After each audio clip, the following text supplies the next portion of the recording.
Hello. Let me just fix this. There we go. How are we? Sitting comfortably. I don't know about that. I'm so socially anxious. um, but yeah, Brittany Simon uh, was doing some like vegan stream and saw my content and mentioned liking me. So I emailed her and I was just like, oh, would you be up for having a debate or a discussion? And then they said, just discussion would be good. So if you're expecting any sort of like wild debate, that will not be happening today. I will respect the just having a conversation style. So I suppose I'll more be asking questions about veganism generally, and hopefully I can answer them in a meaningful way. But we will see. They're just going to turn up when they're ready. I'm already streaming a bit early, so we will see. Yes. How is everyone? I feel nervous. I feel nervous. Oh. Hang on a second. Yeah. Hello? All right. Hello. Hello, you're live, my Oh, end. hold on. I can't hear Oh, you. sorry, I was muted. Oh. Okay. Okay. Are you streaming? Am I Yes. live on your end? Okay. Let me pull you up on mine while I situate also the boo. Oh my gosh. Hold on. Wait. How do I am in the corner of you and I want to put us first. I want to do full screen. Okay. Full screen done. Then I want to this way. Oh, fabulous. Good job, me. And then I want to move you over to my stream so they can see you and they can hear you. Okay, I think I did it. Do you want to talk and say something? Hello, testing. Okay, perfect. Guys, let me know if her volume is too low. She, her, right? Yeah. Are you the Okay. same? Yeah. We're pronoun inclusive here, whatever pronouns work really. But like, guys, let me know if the volume's good. Everything should be good. I think you can see us and everything looks fine. The camera, I came on the camera and it automatically zoomed into my face. And so I'm like, okay. It's very intrusive, isn't it? It is a little bit. So I was like, okay. So that's there. That's okay. Okay. I'm ready to jump in if you are. Yeah, so I just obviously you don't want a debate. Usually I do debate forums, but I'm also up for conversations. And I saw that you did a 30-day vegan video and you had some questions. And so, if you want to ask those or other things that have popped up, then I am your friendly neighborhood lesbian. I love that. I love that. Actually, what I was hoping to do is because I'm coming from like that sort of like student perspective, and I'm going to put you as the expert. Maybe when I'm going to ask you questions, and they're in no way going to be like gotchas because I do not. I left the debate bubble a long time ago. I'm not really a fan of the way like everyone needs to win a conversation. I'm Yes. just like I'm here to explore ideas. Mm-hmm. So I do have a lot of questions, and I thought maybe you could help me answer them. And then if we, even if we don't come to answers, just getting us a little bit closer. Okay. Yeah, there may be Yeah. cases where I just don't know, and there's a lot of contention within the movement anyway. With some questions, so obviously my answers aren't going to be like I would obviously ask other vegans as well, but I will try to do it accurately and not misinform. Perfect. Well, actually, so we can start off there. When I was, my whole life I've heard about vegans, but I never learned about it from a philosophical lens until recently. It was always diet related. It was always about like health or minimizing harm, but it was never like I never thought of it as like a philosophy, which for me as a philosophy girly, I was like, wait, like this can recontextualizes my interest in it. Mhm. Because now I'm like, cool, what do you know that I don't know? So is veganism sort of a monolithic philosophy? I'm getting a lot of feedback from the vegan community where some of them feel like it's very clear what it is and some of them feel like it's a little bit more lax. So how black and white is it as a philosophy system? I think it's just this kind of like people overcomplicate it, but essentially it's just this philosophy that is against the exploitation of non-human animals, like the commodification, the oppression, that sort of thing. And vegans do argue about what that really means and what that entails, but to keep it quite simple, it's just a case of it's against exploitation and rights violations. Okay, that makes a lot of sense to me. What I think, because I was thinking about how to have this conversation, I'm assuming you didn't have a chance to watch my podcast about my vegan journey because it's pretty long and stuff like Yeah, that. I've watched that today so that it was fresh Hmm. and everything. Oh, Yeah. okay, so do you want me to, should I verbalize at least where I think we're like I'm on the same page with the vegans and then maybe where I deviate and where I'm confused? Yes. Yeah. Okay. So I think we agree no ethical consumption under capitalism. We're really struggling because Mhm. exploitation is like the bottom line, dollar over people, dollar over animal. So my dilemma is that I don't think there's an ethical way to consume factory farm meat. So I Mhm. think I'm on the same page there, and that includes seafood, which we're gonna lump in as meat altogether. I know some people don't. I don't know why, but there we go. Um, uh, in any way, like animal abuse, exploitation, like anything that's puts the human above the animal, like I'm not a fan of. I don't believe like humans are more than animals. I just think we're specific. So I think we're animals on a planet evolved over millions of years. Like I don't believe in a god or angels or demons or magic or anything. So I strictly believe like we're here as like having a biological experience. I don't know how much that plays into veganism as a philosophy. I'm a little confused on that front actually.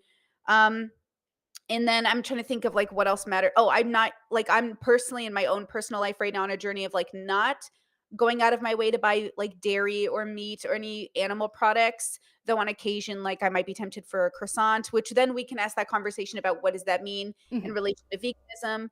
I'm trying to think of what else kind of matters in this conversation. Can you think of anything that might be like a vegan test? Well, we could go with that for example. Like, Okay. I think a lot of the time, what separates maybe like a plant-based thinker. So say if there's a category of plant-based and people are like, what's plant-based? Mm, What's veganism? So a vegan, say for example, you had a situation where you had like a homestead and you had a pig, and every night they were kissed to sleep and sung a little lullaby, and it was like the nicest kind of condition they could be in. The plant-based person might not so much have a problem with that because of the treatment aspect, but the mhm, vegan is going to have a problem because they are being seen, if they are killed, even in a nice quote unquote way, mhm, they mhm, are being seen as a commodity. They are being seen as someone to take from, mm. rather than having uh, intrinsic value, like just being valuable in and of themselves.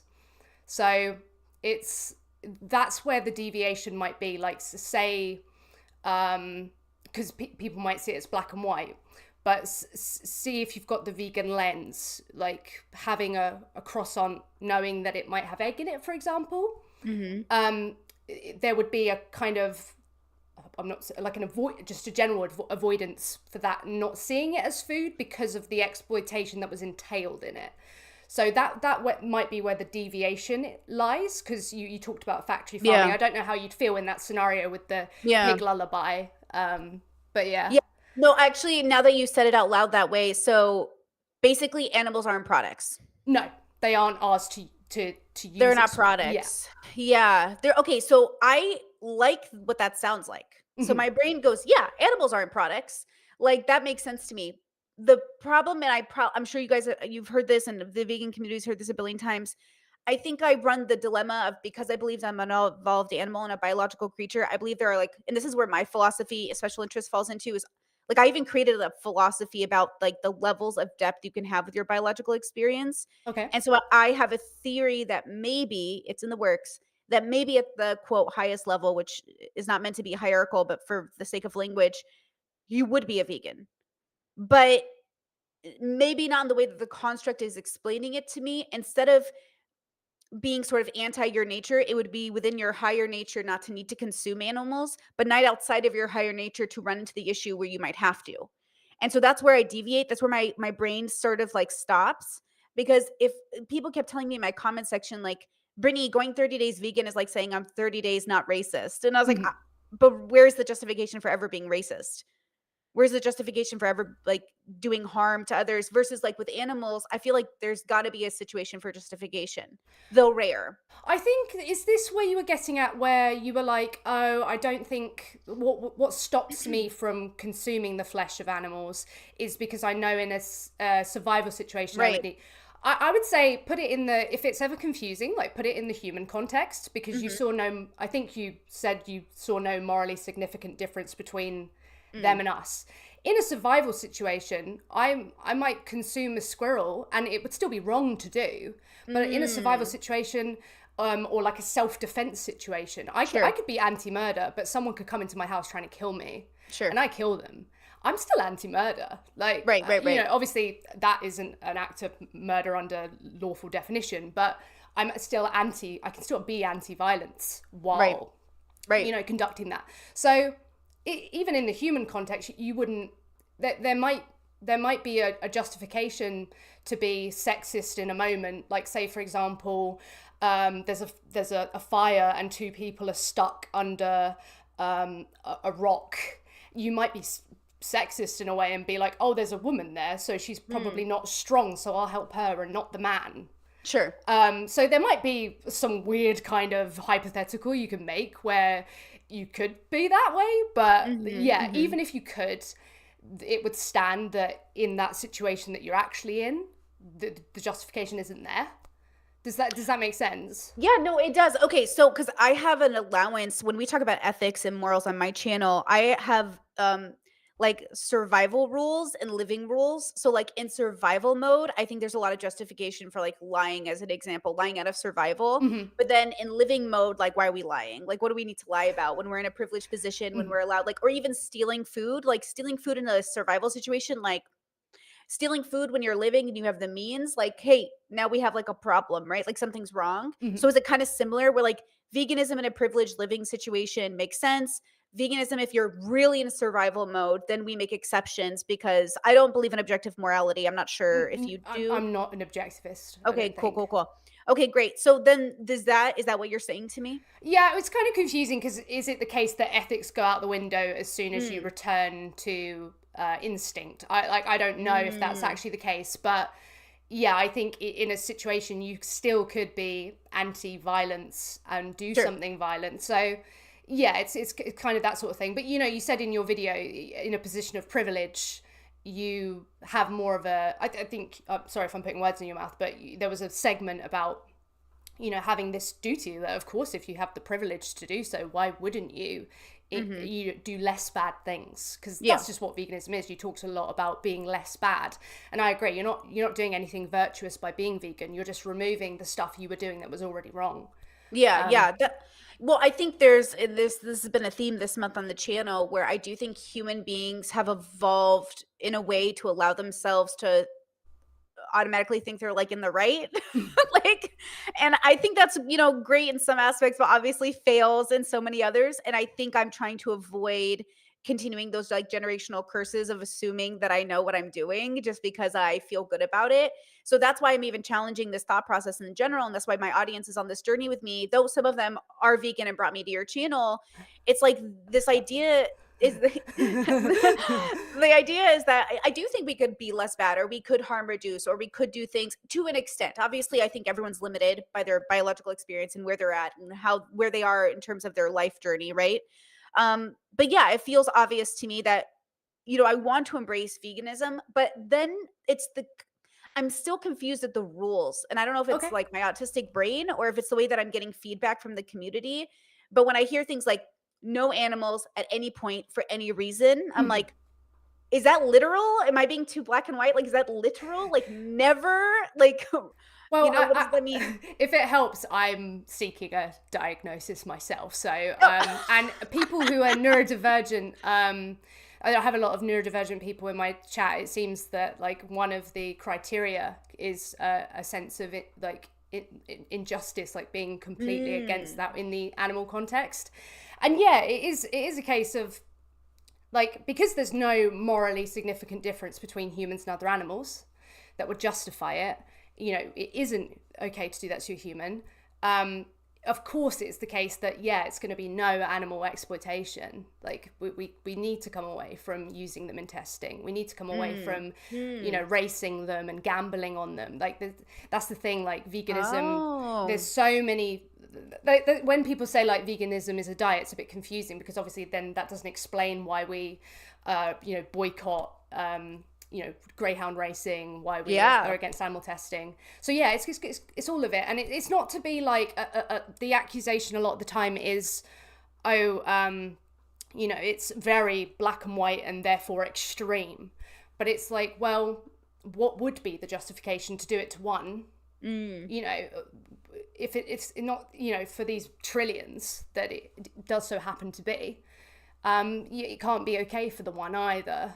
That would be what I'd say. I hope that was clear. I'm Yeah, not. yeah, no, I think that makes a lot of sense. I mean, I really do think human beings in their own right are like an animal species, and I do think, and even saying that is like there are billions of people who believe like God put them here, which is like a valid way to exist in the world. It's just like a little, there's a little anyways, so there's gonna be tension with like that belief system being foundationally different. And because I think I'm an animal, I think I'm doing the best within my animal ability. I think sometimes it sounds like vegans and meat eaters are making humans out to be like so much greater than they are, Hmm. which confuses me. Like maybe the meat eater will say like we have dominion and we're entitled to animal bodies, and then the vegans will say maybe like we're so much better than this, we owe it to them. And I'm like, oh, both feel like we're putting humans once again at the top. Like, Hmm. how do you contend with sort of that?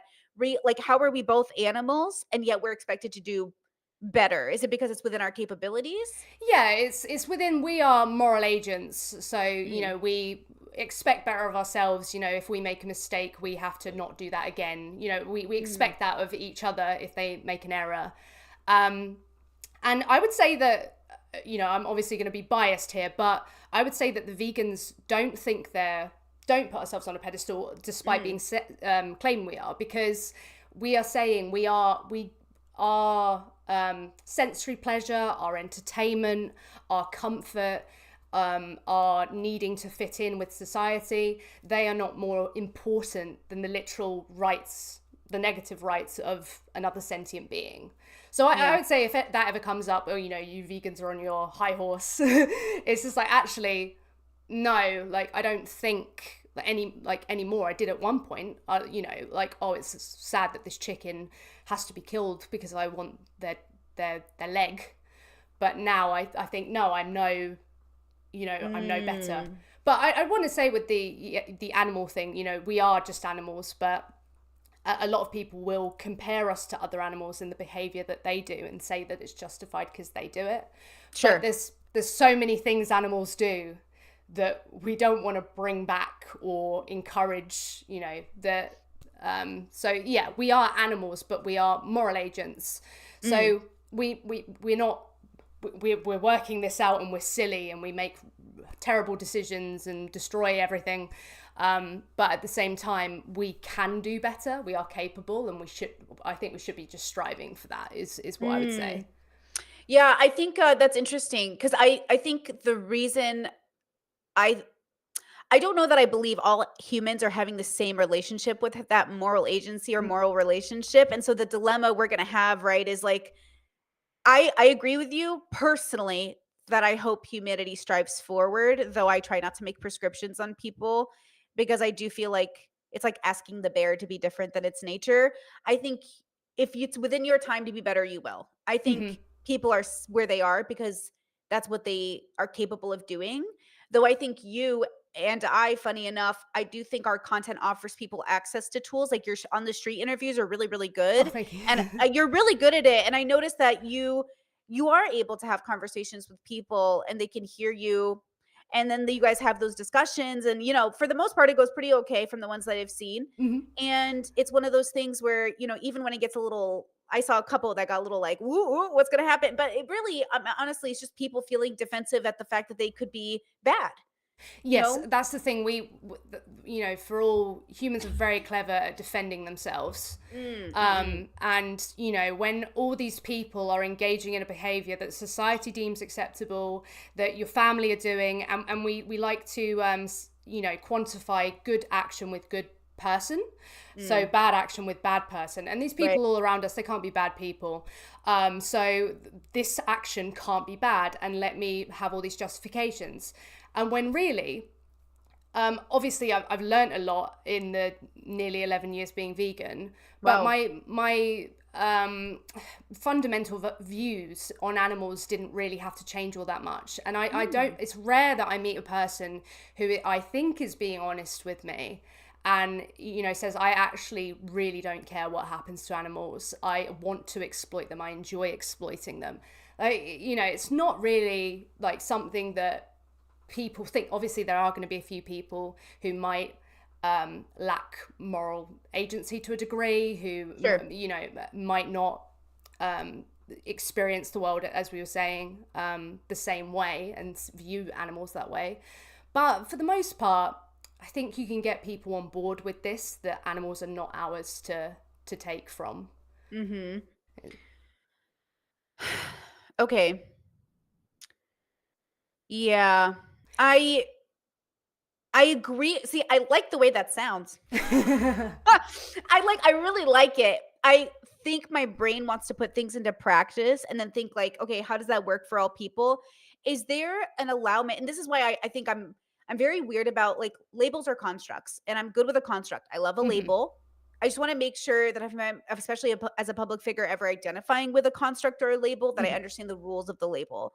And so I think what I'm confused about with the idea of veganism is in some regard like like my heart's with Palestinians right now, right? Like they're literally, the fact that they have to work to eat food and they're being genocided at the same time. And I'm Mm. just like, if I could this and 1,000 chickens show up, like I would do it. Or in this case, 1,000 vegetables, like I would do it. Like, Hmm. and if I had the choice, like 1,000 chickens or 1,000 vegetables, like I would choose the vegetables. What is it? Okay, what is it? Great. Like feed them, give them food, give them shelter. In a situation like that, like, is there ever a moment in which like vegans get to sort of like make even that decision in that kind of a situation? Like, yeah, they're not alone in a forest, but they're being genocided right now. So I kind of feel like if they see a chicken, they should eat it. Like they're on the risk of death. Some of them are starving. Do you know what I mean? Yeah, I mean, in these survival situations we were talking about earlier, people might, like we could talk about, what you talked about, theft earlier. Like if Yeah, someone's stealing a piece of bread, like right. the theft is different.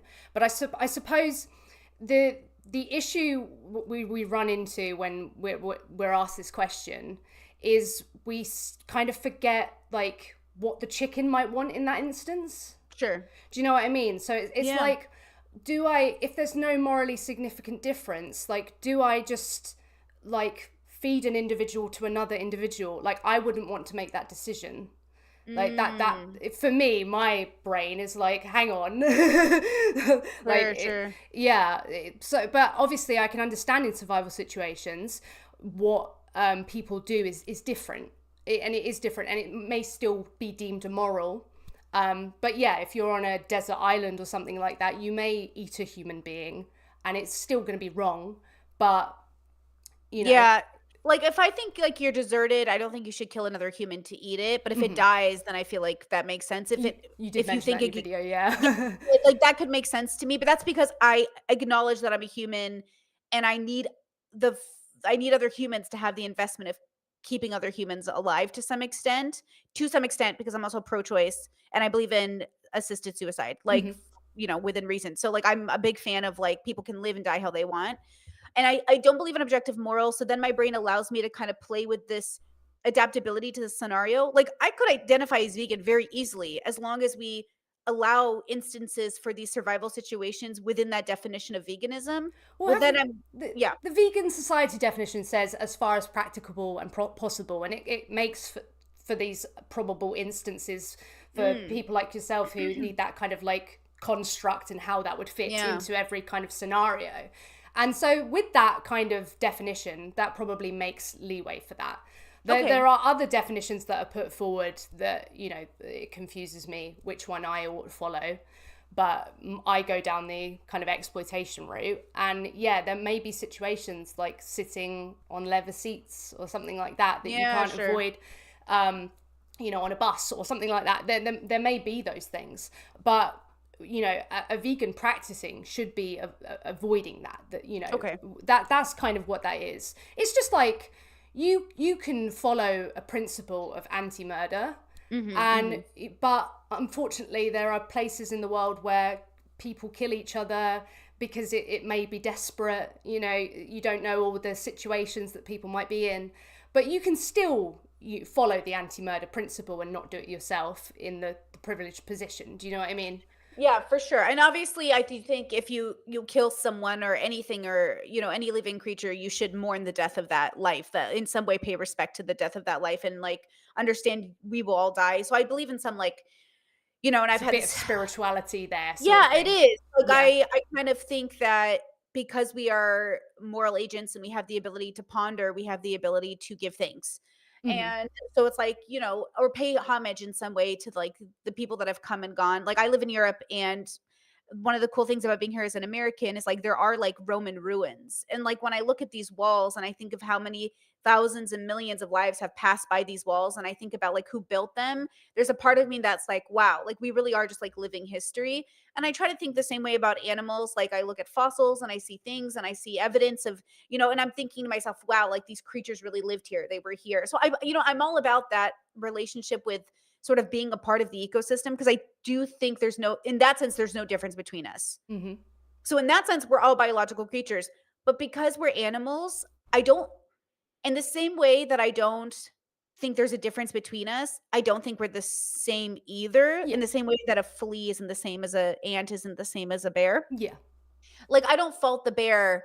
Like, and this is something I've always said, even as a child, that really like disturbed people in my communities, where I was just like, hey, if the shark eats you in the ocean, like, bro, you were kind of hanging out in its Hmm. area, like, leave the shark alone. And they're like, well, we have to kill the shark now. I was like, okay, well, Yeah. that feels unfair, like, to kill the shark. And I love swimming in the ocean. Like, I am very much that girl who's like, hey, if a shark kills me, good for the shark. I get it. I'm here. It probably didn't, whatever. But Hmm. that kind of feels similarly for humans and animals, which is like, yeah, like if you have to eat, you got to kill an animal, like it is what it is. Like that's a part of life.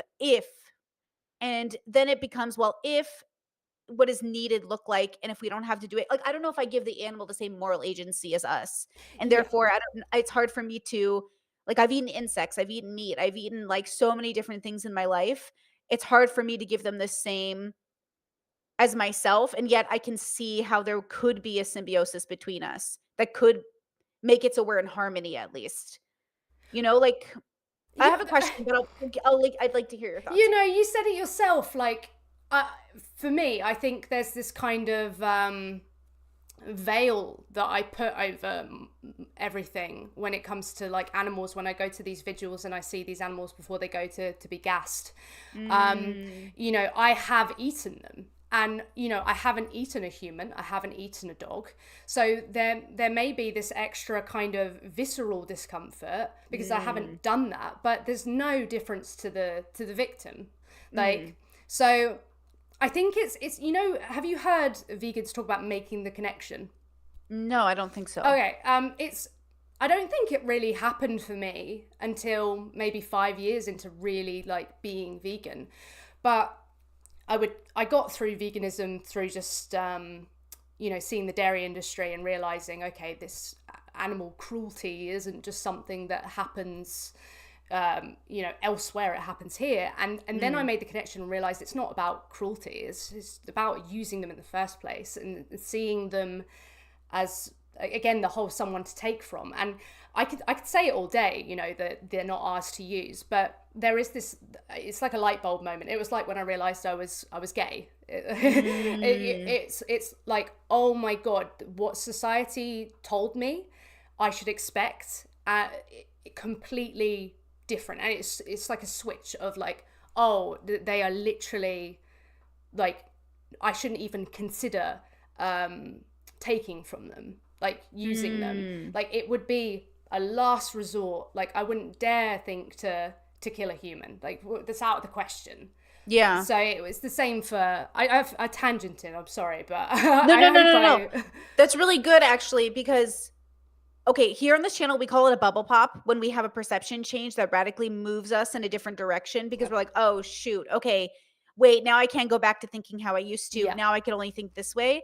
So you have this bubble pop and this connection. Okay, this is where I'm not having this connection. I'm having, hold on, two ideas came to mind. I got to bring a notebook to class. What am I doing here? Um, I shouldn't even be thinking about it. There, you referenced it in one of your videos, I believe, if I'm Okay. not mistaken, about the Bible and how the Garden of Eden was vegan. Yes, like I try not to get into debates with religiosity just because I just can't understand. I've never been For religious, and sure, for sure. but yeah, there are, you can interpret the scripture in many ways, and one way to interpret it is, yeah, the Okay, Garden of well, Eden I was was vegan. born and raised very Catholic, and Okay. I was very Catholic my whole life until I was 19. And I, along this vegan journey, also was interested in why in the Garden of Eden, God gave them dominion over animals, but they were never eating them. Mhm. It was only after they were cast out that they engaged in that behavior, which also kind of coincides with this idea that maybe further construct of enlightenment inserted here into conversation, that we would be vegan. Mhm. But maybe Well, not like, it's yeah, like, it's the dominion. Yeah, you might have yeah. dominion over someone, but you do have dominion over someone when you have guardianship over them. But you Yeah, wouldn't think to hurt them in any way, or you work against their best interest. right. Yeah. Okay, now one thought I have that I think is going to bring these two thoughts to head is I've been watching all the documentaries. Okay. So I've seen like all the Netflix ones. I've seen as many as I could find online. I saw the ones that were recommended on the list that I was finding, and all of them from, I don't know, Cowspiracy to Seaspiracy to like all of them. It's all about how we have royally ruined our consumption of food. Like we Mm. have, like we as humans, as a biological species, has like, I don't even know if this is possible because we are nature itself, but we kind of like turn nature on its like axis. Like we are out of balance. We are just wasting food. The amount of food that goes to waste is very frustrating for me. I worked in the food industry before I was a YouTuber full time, before I was a nanny, and before, big beginning of my 20s, I was in the food industry. And it would like pain me how much food went to waste. Just so much food. And I do think this is the problem with human beings is like I'm not a human being that subscribes to this idea that like we all have to like earn our right to eat. No. Like, I feel like we should just be, like, fed and clothed and stuff, Mhm. and so a part of me wonders, if we ever got back into sync, let's say the universe righted itself and human beings found great harmony and the, air was clear and the grass came back and animals were in abundance, would there be a symbiosis in which we would be eating animals in any way, using their hides, making furniture, any of those things? Or would there be, or no, do you think our nature, like our actual evolutionary nature, brought us to the point where we didn't need animals anymore? Like, do you think that was sort of the, I don't want to say the goal because I don't think there's an inherent goal, but do you understand the question? Am I Yeah, like if there were harmony, would we do that to individuals? Yeah. No, because I don't think there could be harmony, because I could easily be that cow having being skinned. Like I just so happen to be brought into a human body, Sure. or however that happened.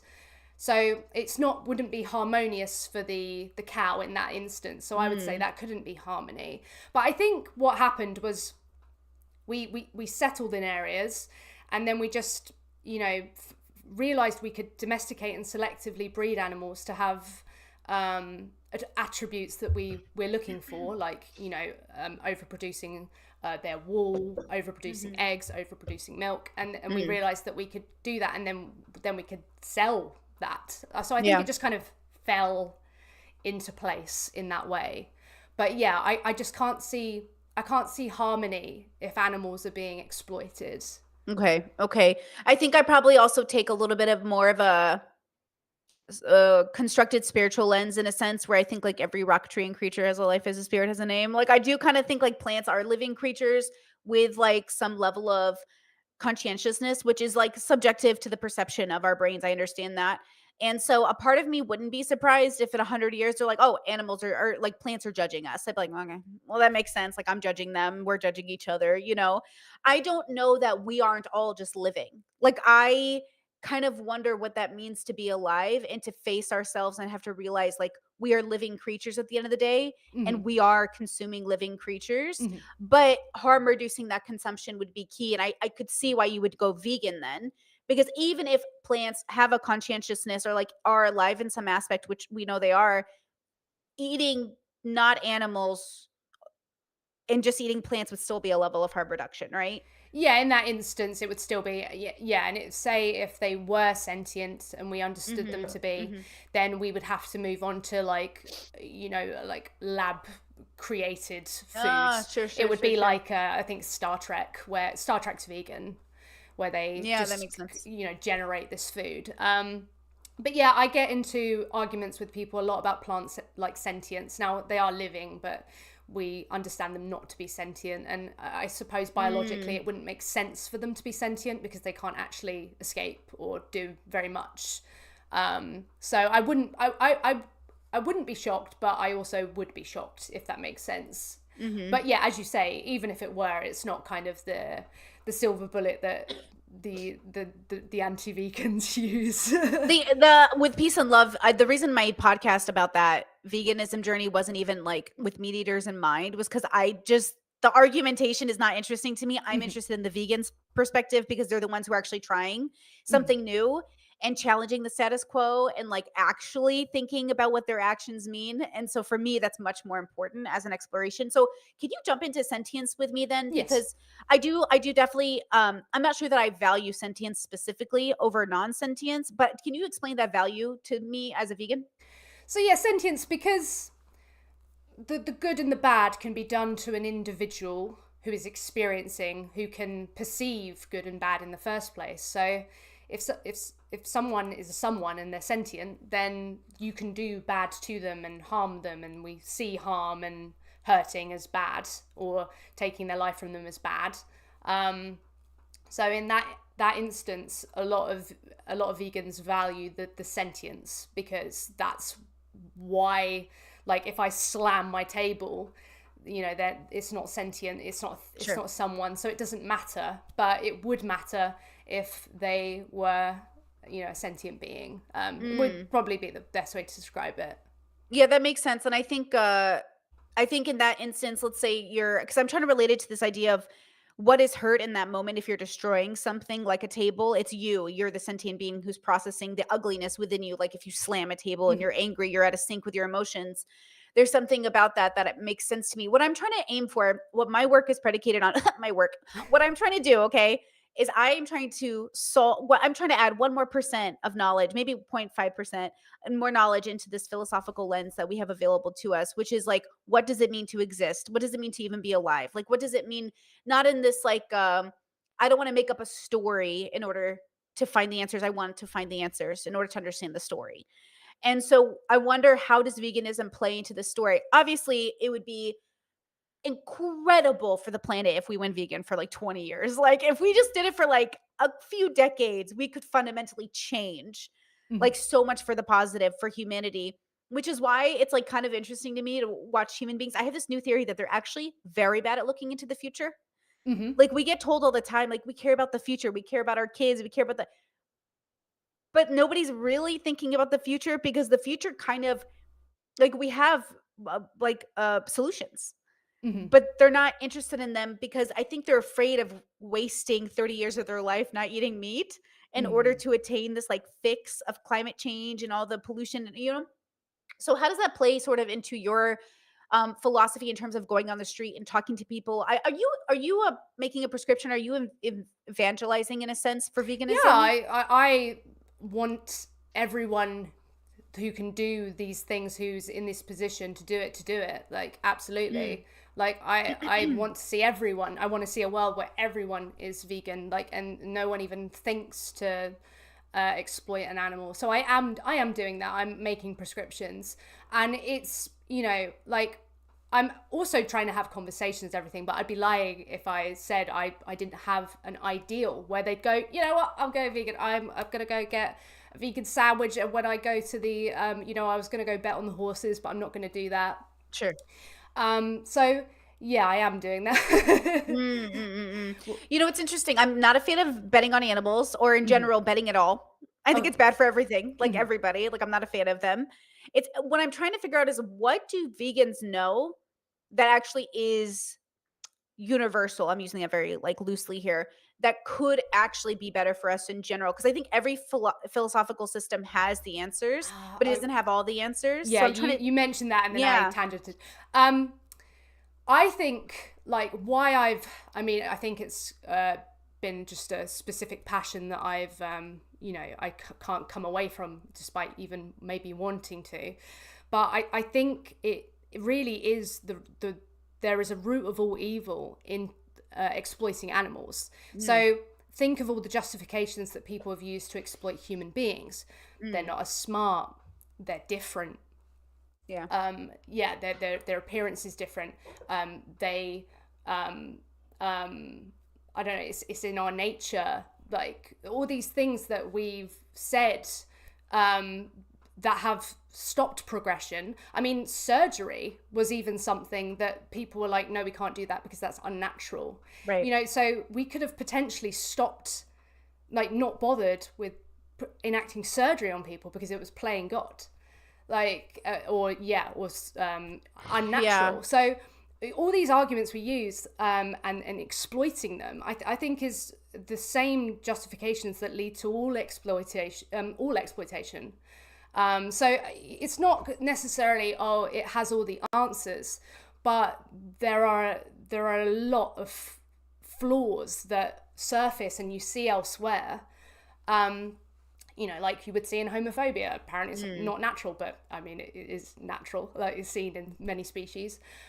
So yeah, I don't pose it as the answer to everything. The world goes vegan, suddenly everything's peachy, but it's so much. We're talking about trillions of sentient lives being taken. So Yeah. in Yeah. number, it's so drastic, and in principle, it is so fundamental, I'd say. Mhm. Mhm. Where do you see human beings like on that evolutionary journey? Because right now, like we're obviously struggling with how we treat our own kind. Mhm. You know, how do you where do you see them going? How long do you think it will take for human beings to reduce the amount of suffering that we inflict on ourselves, let alone on non-human animals?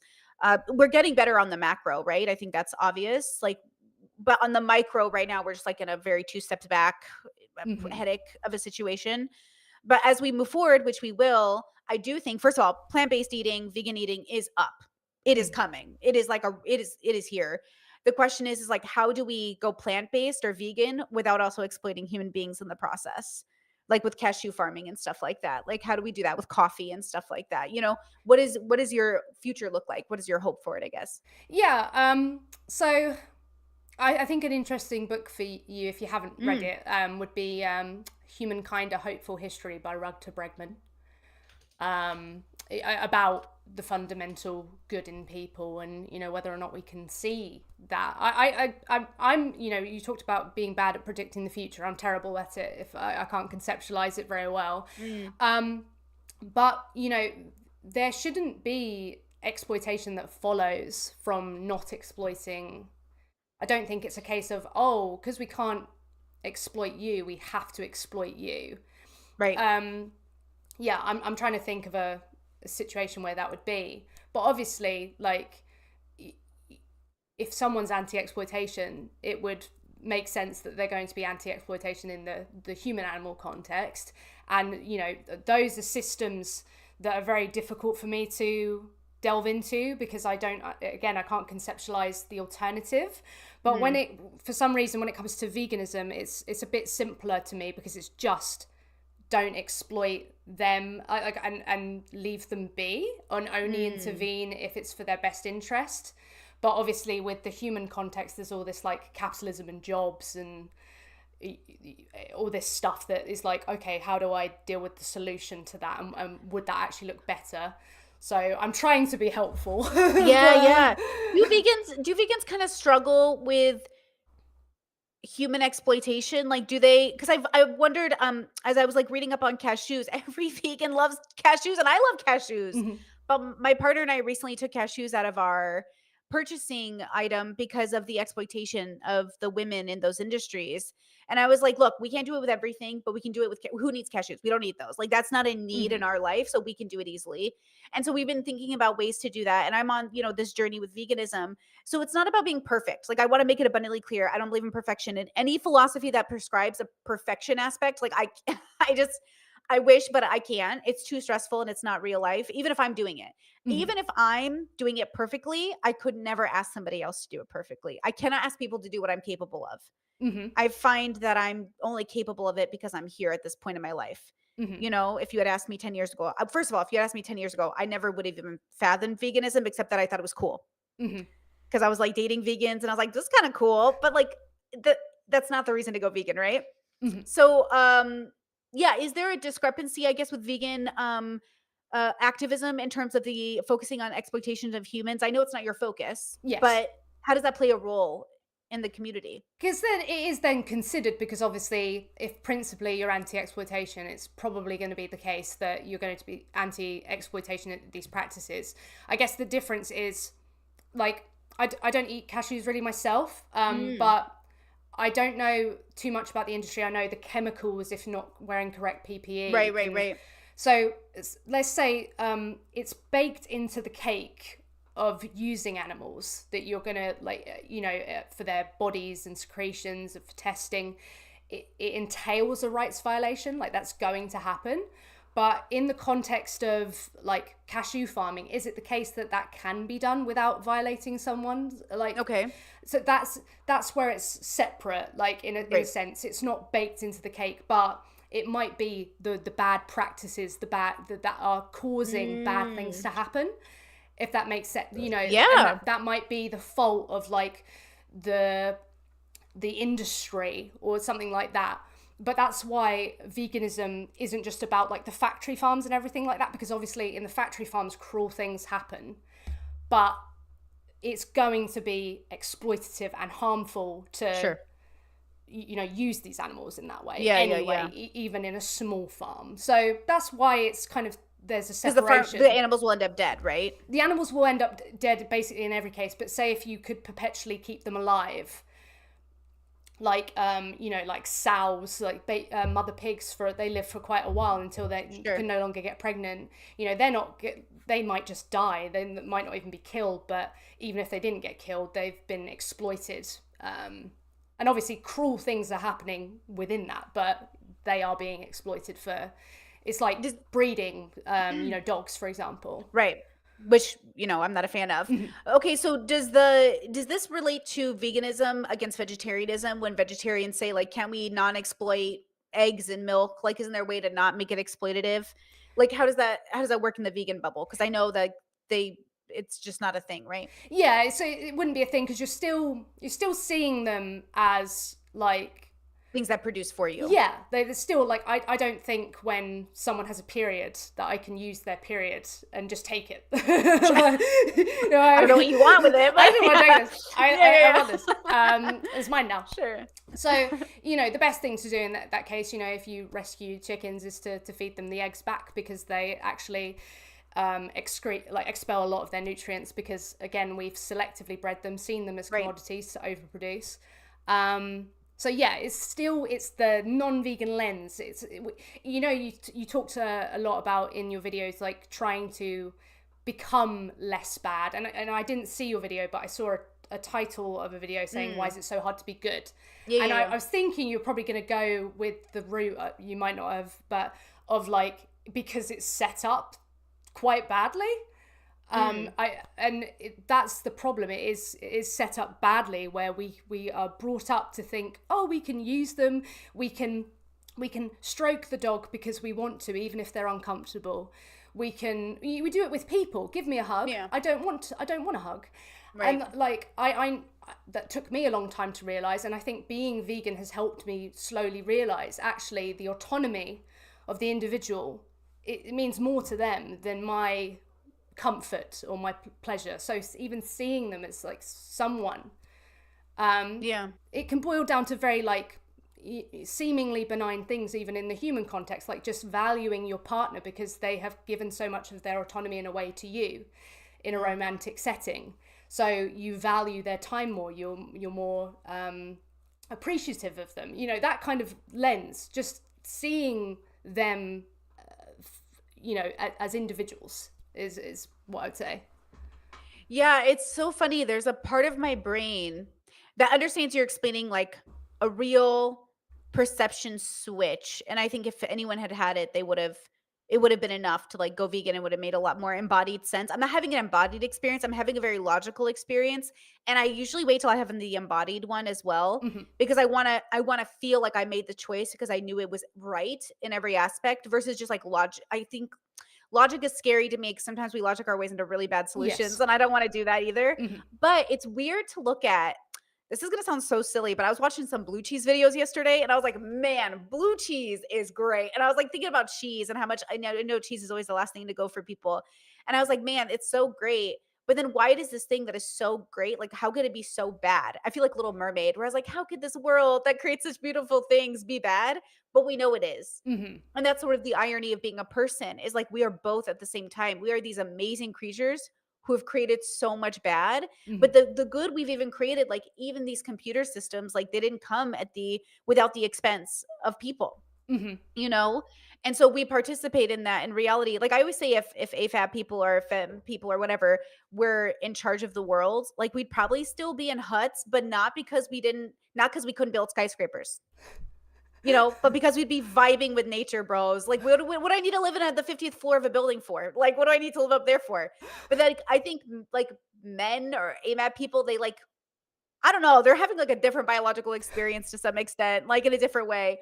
But then I think that it's a mental and a spiritual relationship with self, for lack of a better word. But like, I think there is a harmony that I'm seeking with nature that I think respects it and respects that it might kill me, but also respects that I'm a part of it. And I am trying to harm reduce that process. And so I'm not having the embodied experience of like veganism. I get it. But I am Mhm. having the like, there's something here. Like, do you know who Alex O'Connor is? Yes. Okay, and no shade to Alex, but I was so shocked for a person who, like, makes a living, like, debating Yes. and dissecting ideas that he decided not to be vegan because of inconvenience. I was like, "I'm confused. Do we rape again? Because it's, like, not convenient?" Like, I'm just confused. So Mhm. then my brain was like, "Was he ever vegan?" But I don't wanna say that necessarily, but my chat and I had that conversation the other day, and I don't wanna call him, like, a fake or a sellout, that's not my business, but I couldn't imagine having the embodied experience you say you're having, like, the switch, Mhm. and then going back to eating animals because inconvenience. Yeah. So I'm confused there I about, th- like. I think I think probably what happens is I think a lot of it is social pressure. Like we are the Mm. product of our environment. For usually the people we hang out with are very similar to us. You Mm. know, people who I hang out with in my real life are queer and vegan. You know, like Yeah. we have similar views and understandings of the world, and so I think a lot of it is just like the society is telling you this is okay. Your friends, your family is telling you it's okay. They're telling you, oh, you look a bit weak, you look a bit ill, Yeah. and you internalize that. But I am a bit spiritual in a way, in kind of like an agnostic way. But I understand for me, I'm not part of nature anymore, and I do respect the elements of it, but at the same time I would go to the hospital. I Mm. use I cling to my phone. But are those I nature? Because like, we built them out of nature? Like, I feel like we are the beaver to the dam, though. You reckon? Like, I Well, kinda feel like, maybe you could say it's an extension in some way, but we don't. In nature there are animals who protect each other and look after each other, and yeah. so we tend to take the really gruel bits of nature, and non-vegans will use that as a justification to be gruesome, Yeah. but we don't want the kind of nicer bits of the protecting, of the looking after, of the companionship, of working together, and those things. So I think you can still have that understanding. Okay, yeah, animals would do these horrible things, but it's not that I know better, it's just that I know that that would be bad for them, and I don't want to Mm. do that bad thing. Okay, I have a theory that you know how, like, rape is found in nature because humans Yes. rape, animals rape, everybody rapes. Okay, not but I think it's a biological experience that is environmentally impacted.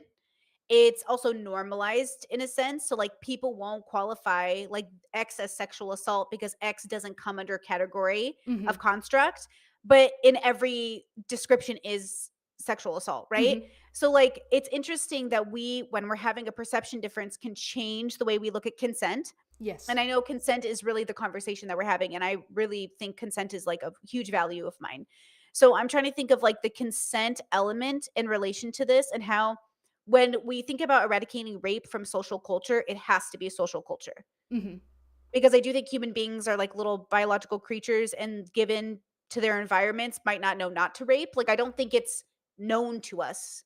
I think it's taught to us. And then we have better relationships with our biological experience, which allows us to like not do bad things. But of course, like some of us are also, there's a predisposition to like not being in that kind of energy, and then maybe being in that kind of energy. Mm-hmm. So you know, I wonder if meat eating is sort of similar, where it's like you evolved to not need it anymore. Not that there was ever a need for rape, but you know what I'm saying? Like our Mm-hmm. ancestors maybe didn't understand why this needed to be eradicated from our social Mm-hmm. expectation.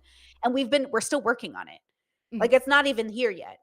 It's No. still so normalized. So like we're not even there yet. So for all those people that are like, everyone knows it's wrong to rape. No, they don't. Mm-hmm. No, they don't. So now we're working on that still.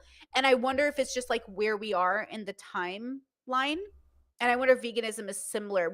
Does that spark any thought for you? Yeah, obviously, it's the case that social norms do guide what we say is right or wrong. And there's, some, cultures, countries, they have a social norm, and you may engage in it and think this is absolutely fine. And then you come across another social norm and you're like, oh, no, actually, that one's better. And Yeah. I think that's the great thing about, being online and talking to people from different places in the world, different experiences, because we can all have conversations more so. It's not in our kind of little bubbles about, how we should progress and is it progressing. Some people think veganism is a regression, because Right. I don't even know why.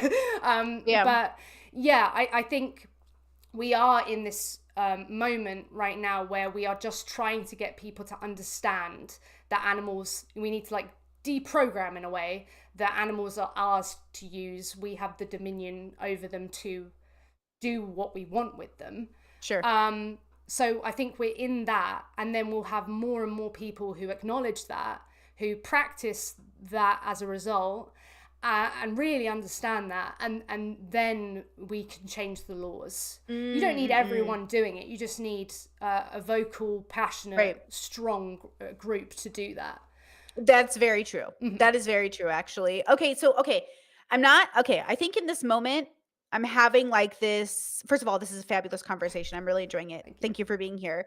I think I haven't had like the switch over, the bubble pop, or the embodied experience, but I do think that I wouldn't be surprised that in 100 years, veganism was not only the norm, Mm-hmm. but we will look back and think like, "Ooh, This was atrocious. We will think, my bad. yeah. Like we should have done that." But Mm-hmm. even though I logically can think that, I'm still it's not my body yet. No, I don't You think know? I don't think it will come from this conversation. I think one day you'll be like, I don't know, sitting on the toilet, and you'll be like, Yeah. animals really aren't ours. They've got nothing. You'll be like, who am Yeah. I? Like, why did I Yeah. even? That's not flesh. That's violence. Like, it would just Yeah. happen. It would. I think I could see that happening from the things that you were saying, and there were things that kind of divert from what veganism is, and I was just like, okay, well, I can see that from what she's saying. She, her, right? Sorry, I just said my. I can see that she's having this kind of realization, and it's coming quite quickly, actually, because for me, I suppose like it happened quickly in a way, but I didn't understand for a very long time. It takes me a while to understand things. Sure. So my behavior changed, but my beliefs and my understanding weren't there. But now I think I have a bit more of an informed position where I can have these conversations and be like, the whole thing is rotten. It's not like, oh, we do terrible things to animals, like we factory farm them, and we cut off their body parts so they'll taste nicer, and we gas them. But like, even if I pay respects, and I see all these homesteaders on my Instagram Yeah. feed, Yeah. and they're saying stuff like, oh, the most ethical way to consume meat is to raise them yourselves. They're talking Yeah. about Yeah. raising an animal, looking them in the eye and killing them. And to me now, Yeah. like Yeah. Yeah. before I would have thought that's so respectful, but now I'm like, I that to me that just sounds like a horror movie. Yeah. I've seen Yeah. horror movies where someone's been the nicest person, and then suddenly they've taken them to the basement to kill them. Yeah. Yeah. So yeah, it just there is a perspective shift, but I think it's one of the toughest probably, because we call it carnism. It's so ingrained. It's everywhere. Like, even we think we can crop animals, dogs' ears because it's more Ugh. aesthetically pleasing. Ugh. Yeah, No. No. we No. No. think that we can, subjugate them to all these things like testing. Yeah. We think we can do that to them. We think we can, like, recently this woman picked up a wombat. Yeah. Oh, I was just gonna ask you. Did you see the wombat Yeah, lady? and took them away, and just like, like, who do you think you are picking up that baby? Like, go away. Like, but that is carnism has said they're ours for a funny video. It doesn't matter if the mother is panicking that her baby's being taken away from her. Sure. We already do that in the dairy industry. We already do that to pigs. We already do that to all these animals. Well, and we brought up that story on stream, and I was asking people, I was like, we're all really mad at her, right? Mhm. Who ate meat today? Like, it was just like, who ate meat today? And it's like, I understand. So I saw a video. This is okay, a combination of my audience encouraging me, but I saw two different TikToks. One TikTok was a guy who said, hey, I know you keep like doing this thing where you're cutting your plastic because you don't want to kill the turtles in the ocean, but you're eating the fish. And I was like, yeah. I was like, rude. And then, okay, I saw a second video. I'm sure you've seen him. He's a guy who goes around sampling out dog. Oh, I've but done it's that. not dog. Meat. Okay. Yeah, it's organic dog meat. Yeah. Yeah, it's dog and whatever. And then seeing people's faces like, did you just force me to eat dog? And I was like, and like that, and I have, of course, that raised Western belief that you don't eat dogs. And I saw a TikTok once of a butchering a dog, and I was like, and I was like mortified. But my brother raises animals, and I've helped him slaughter animals. Like, I've been there, I've packed their meat, I've eaten them same day. Like, I've raised them, we've named them, and then we kill them. But it's one of those things where, yeah, like I think about it now, I'm like, there was so much like I have no bad feelings about that. But I wonder moving forward. So, okay, I went on this journey where I did 30 days vegetarian and then 30 days vegan. And I did that for two reasons. One, to slowly move my body out of the food that I was eating every day, which, by the way, the amount of chickens that I've died for this mid physique, like, girls, it's a lot of chickens. Like, I have eaten a lot of chicken in my life. I feel bad, but I ate a lot of chickens. Yeah. Yeah. It's And terrible. you're lifting, right? Are you? Yeah, doing I'm Okay, trying. awesome. I'm Okay, very same. new to it. No, say I'm slow but steady wins the race. And like the amount of protein and like the getting protein in, you eat chicken, you eat meat, all these things, which, by the way, now I'm realizing how much protein comes from tofu and plants and stuff. I'm like, girl, move over. I get Okay. 140 grams a day. Move over, baby. Yeah. Okay. So I did that because I had a feeling that I might not go back to meat to some extent. And so I went vegetarian, then vegan, or, for the challenge, because I wasn't sure that I'd ever have a chance to go vegetarian again. Okay. And I did that because I try to predict myself, even though I never know what future me is going to do. And now I'm at this point where I don't want to own a label that, if people start holding me accountable to a construct I don't understand, it's going to trigger my PDA, and then I'm just not going to do it. Yeah. So, I'm trying really hard to like own proper labels here. And I think right now I eat as ethically as I can, but I haven't been buying meat. I haven't been buying dairy. I haven't been buying any of those products. I have bought like a candy bar or something. And now even I switched over to vegan chocolate, and I've almost gotten everything down to like no animal products. But I live with a person who's on their own journey right now, and I don't want them to feel like they have to all of a sudden, Brittany made this decision, so you have to get on board. It's more like they and I work to harm reduce in our own ways, and wherever they end up, maybe vegan one day, none of my business. But like, I hope, we're always together as a team, right? That's my goal, is to make sure we're ethically on the same page. I've been like, I'll taste their food and stuff that has meat in it. And I noticed the other day, I was like, it's good, but I feel really bad eating it. Mm-hmm. And I realized it was because I keep seeing the documentaries in my head, and Yeah. until I had that visual, I couldn't conceptualize, like, what was happening, Yeah. and I really needed the visual, like, the actual, like, like, I keep seeing the salmon in my head with the lice on their bodies, or I Oh, the keep seeing them parasites. the Yeah. parasites, or I keep seeing them all fucked up, and I keep seeing, like, the cow chasing, like, Their her young, baby. or, like, Mm-hmm. and I'm just, like, sitting here, and my brain is like, "Oh, yeah, there's something that isn't harmonious happening here. There's something out of sync." Mm-hmm. And it's been a really interesting experience, and listen, I don't wanna overpromise to my audience or anybody else, because I get it. I don't know where I'm gonna end up, but I will say there is something definitely interesting here Yes. that I find interesting about, like, I want to be as positively in sync with, like, myself and everything outside of myself as I can to harm reduce, Mm-hmm. right? So I guess with all of that monologue said, in relation to dating and relationships, I just saw plant-based news talk about this. How do you feel about dating somebody non-vegan? I've said before that like if I can't see, like I don't get into relationships with the plan of changing people. I think that's probably a bad thing to do. Like, but if I can't see that that person is going to make a connection, like I'm going to struggle to have a Right, connection with them because we're going to be on different wavelengths in that way.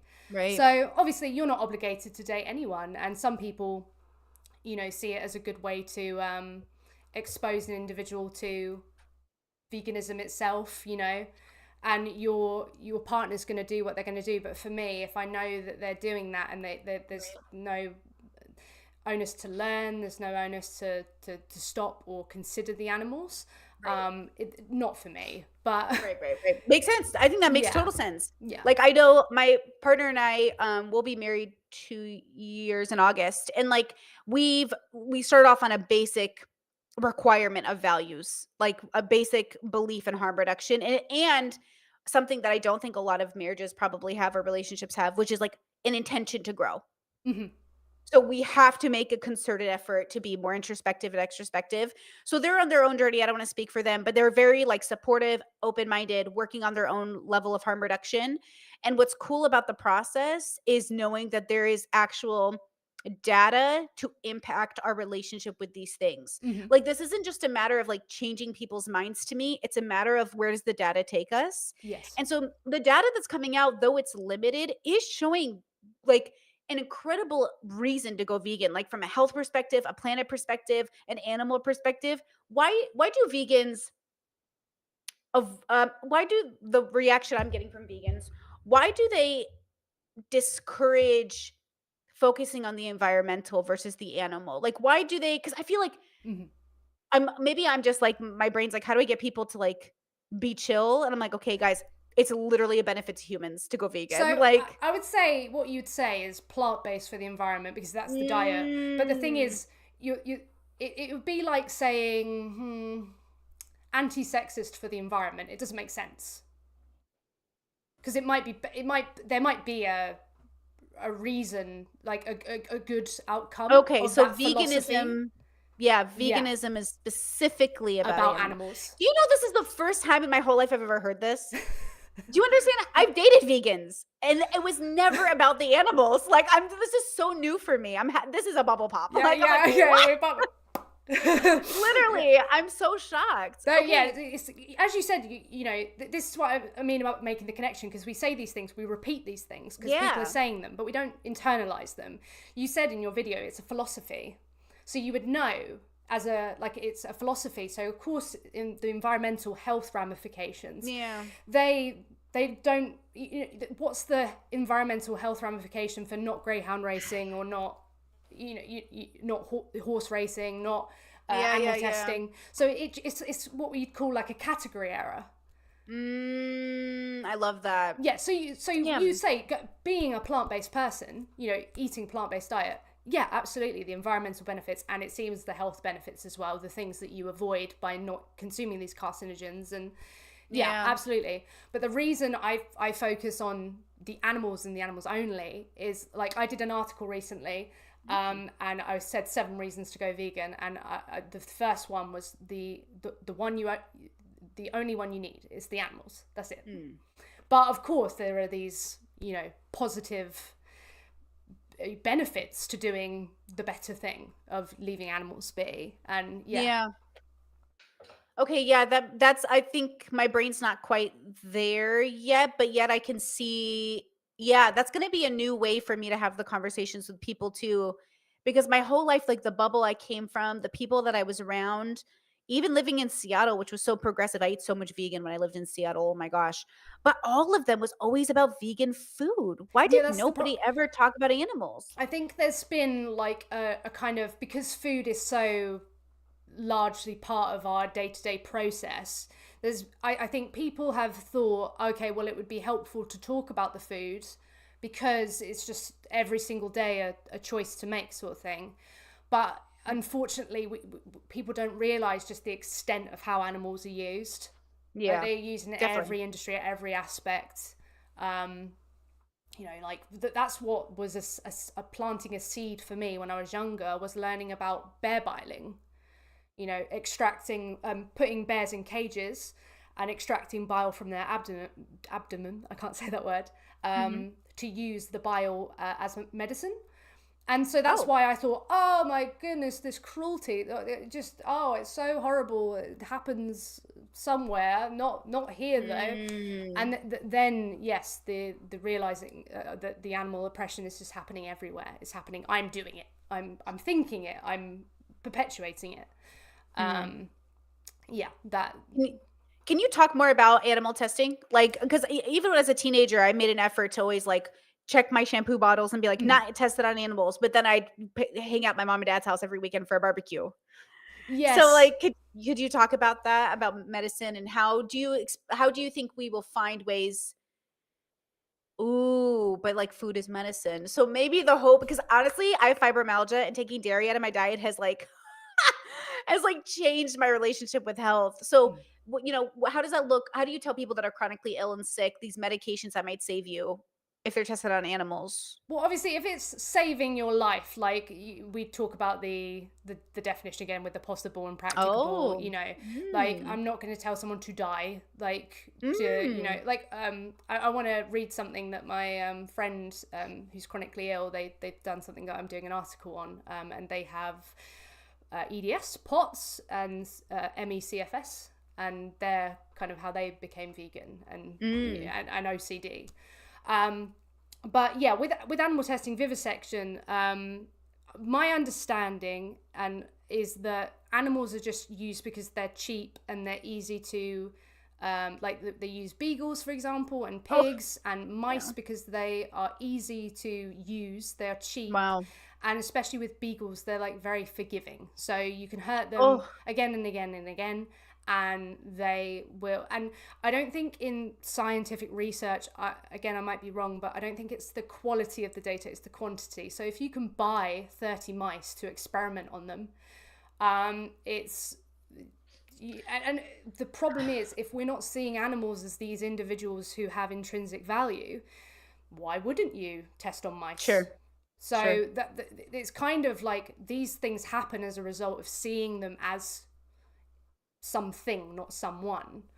Um, and we have, they're making like skin grafts and everything like that, and there's all these sciencey things that they're making alternatives, in research, because people are understanding. We have, Camp Beagle, Free the MBR Beagles in the UK, where these beagles are bred to be tested on, and there's more and more awareness that animals are being tested on. And obviously there's speciesism because, oh, if they're a dog, don't test on them, they're doggies. Right, right, right. So yeah, I think that's why it happens, because obviously we want to progress and find that, medicines and everything that works, so we use them on animals, but obviously genetically they're different to us, so that can Mm. actually sometimes be counterintuitive. I've heard Sure. scientists talk about how it can be a complete waste of time. I think there was some animal being tested on, like, I think dogs can't contract HIV, and they were doing HIV testing on, Mm. I could be wrong again, but Sure. yeah, it's just another one of those things where we can use them, so we do. Yeah. Actually, can you speak to that as well? Like, do you have a background in any of this? Like, is any of this coming from like I went to school for this, or is this just a personal? No, just it's just a personal endeavor of like I wanted to learn everything because as soon as I went vegan, I had all these things thrown at me. Okay, well we need to Perfect. do this. We need to, I'm Okay. sure you're seeing it just in the comments of like, um, so I learned. So I'm not speaking from any area of expertise. I've Well, that's just, perfect because I'm not either. Like, mhm, I'm just a person at the end of the day, mm, which I think most people are. And so the question is, how do we as people have a better relationship with our understanding of harm reduction, with valuing individual life, well, moving things forward, because it does take, I think, the collective mhm, backing the people doing the research and recognizing that we should be researching. So that's actually what I thought was most shocking, is the amount of meat eaters who didn't even want to look into the science yeah, of the vegan being possibly better for people in general, plant-based being better for the planet and everything, and for people, like mm, for us. Like the irony of them being like, "Oh, animals are second to us, but also I'm not gonna invest in research for us." yeah, That's shocking to me because 'cause I'm like, "Hey, where's your, like, self-preservation?" Like, we're talking about just human health in general, could be benefited from plant-based, and they're like, "No," and I'm like, "What do you mean, no?" I even when I don't I try not to talk about my progressive stuff with my conservative family just because there's a lot of, issues. And I mentioned to my mom briefly a couple of months ago that I was like, "Hey, I need this family recipe that's vegetarian. Like I need the vegetarian version." And right away, my mom, because she's smart, she clocked it. She goes, "What are you doing? Are you taking meat out of your diet? Don't do it. You need meat." And I was like, "Okay." I just wanted the recipe. Like I already understand. And she goes, "Well, I listen. Everybody needs meat. You need it. Like, look, I'm looking into the carnivore diet." I was like, "Don't." oh Once my I hear god. carnivore diet, my brain shuts down because I don't know why everyone is obsessed with this diet. That's obviously so bad for you. But like, that's the thing. It's trendy. That's the thing, and I think the problem is with veganism because it was associated with a diet and is heavily associated with the Yeah. diet. Diets are temporary, Hmm. so but like your ethics, they kind of grow with you. Hmm. You don't. It's rare that someone's like, I don't think murder's okay. Oh, suddenly I've Yeah. fallen into it. I think murder's fine. It doesn't really happen. So yeah, it's a lot of misinformation, and it's easy to. I thought for a while it was just kind of this diet, and I didn't really think any further. But I just happened to get into the right crowd of activists Right. who were animal rights oriented, and they did a lot of vivisection stuff, animal testing, and then I could Mm. really kind of understand. Oh, it's all the animal use. Um, so yeah, it's hard to get past all that, and people are thinking like the carnivore diet is Yeah. suitable. We are in an age of lots of information, and with that comes lots of misinformation. Yeah. So we're constantly fighting it. But I do think it will be the case that I think what will happen is the loud people who are like, no, I can't give up meat, they will be voted out, and then in the future, people will look back and think, oh my god, why did people exploit animals? And they'll Mhm. understand exploitation, but it's Yeah. hard to understand it when you're in it, when you're seeing their flesh as something to eat, Sure. when you're seeing their secretions as something to use. It's hard to really make that connection. That's what I say about the Yeah. connection making. Well, it's fascinating too because I wonder if the exploitation of animals will be easier or harder for people to process over the exploitation of any other industry that occurs. I guess in relation to people, like the Seaspiracy documentary. I don't know how you feel about it, Hmm. but in that documentary, they were talking about like fishermen like dying at sea or slavery having Hmm. direct, like connections to the fish industry. And like that kind of stuff is like even for people it's so scary, let alone the animals, but like even for people it's scary. And this to me is not the goal. This is where we're at, but it is not the goal. And so what would it look like when we reach sort of a better version of life? And again, it's not really for you or me, right? It's for the future. And the problem is like I do think people who are focused on activism and then focused on new data and growing with that new data, I do think they're probably just like technically better at like looking into the future, but I really think it's hard for people. So then my compassion and my empathy for people where they're at, like I understand like you can't even fathom that Hmm. this is a possibility. And so my brain is like, okay, how do I get you to even consider it? Like fast fashion is something that I bought so much fast fashion in my life and moved away from it recently. I was like, okay, we're done with that in like a real way. Like, but that's also really difficult because everything is like fast fashion right now. That's like really what everything's turned into. Hmm. So then I was like, okay, how do we harm reduce? Again, it's not about being perfect, right? Or somebody on one of my videos was like, "You're wearing fast fashion right now," and I was like, "Yes." Do you think I'm going to throw away the clothes I bought so it can end up in a landfill just because I'm not buying fast fashion? Yeah. Same way that when I went vegan, I had meat product or honey product in the house that I just didn't eat or my partner ate. But then after the vegan 30 days was done, I'm like finishing off things that I had, like honey and stuff that I Hmm. had that I'm like, okay, I'm just gonna finish this. I'm not gonna throw it away because I don't believe in food waste like that. Like, I just don't understand why I would do that. Hmm. But then I understand that they're like, I was watching some vegan YouTuber and she was like, okay, go through all your products and throw everything away that's not vegan. I was like, I'm sorry, are we rich? Like, I'm sorry, like this feels so inappropriate for me. What do you think about that? Like, is that, is there like a practicality to that? That just doesn't make any sense to me. To test it, if um if you had the milk or like some flesh, right? And then someone told you, "Oh, that's dog milk, that's dog flesh." Mhm. Would you throw it in the bin or would you kind of just carry on eating it? I feel like I'd carry on eating it, Okay, right? so for me, I would just at that time I wouldn't have seen a dog as a food, so I would have thrown their body in the bin. Do you, Yeah, I think my brain sees all animals as possibility for food, even okay, dogs. yeah, my brain just is like, Yeah, no, my you're not brain food. still sees no, I'm the kind of girl that's like, "Put it in front of me and I will try it." Like, I'm that person. Like So, a like, human leg. well, I mean, honestly, though, Yeah, like, would is you? it like yeah, kinda, like, a little bit, but not Just to because, like, I'm taste like, it. "Where did it come from?" Yeah, like, kinda just to say that, like, I did it, Okay. but also I'm trying to grow out of that, like, instinct to be like, "I gotta try that." What is that? I gotta try that. But yeah, like, I'm not grossed out by people or animals or flesh or feeding, or I really think I'm like a animal. So my brain's like, "Would an animal enjoy this?" I don't know, do I enjoy this? But then I think about how to harm reduce. So if the leg was ethically sourced, if it was my own leg, would I try a piece of it to see if I would vomit? Hmm. Maybe. But like it's not like something I'm eager to try. Like I don't look forward to trying it versus like I used to be like, "Ooh, I can't wait to have this lamb," or "I can't wait to try this thing." I don't think that way about dogs. Like I'm not like, "Oh, can't wait to try a dog." I'm more like, "Would I try a dog? It disgusts me, but would I try it? And why wouldn't I try a dog, but I would try a lamb?" Hmm. And So then, I say like because you said, oh, like gross. I don't mean I would like, though it is gross, I hmm. wouldn't not do it because it's gross. It's just because I don't see them as, I just don't Oh, an categorize them as food. option. Yeah, they're not an Right. option. There's still an option in Like my head, I know for sure. pika's a thing, and eating things Peak? that aren't, like eating things that aren't typically edible. Pika. Oh, I never heard that. Okay. Yeah, I know that's a thing, but like I just wouldn't.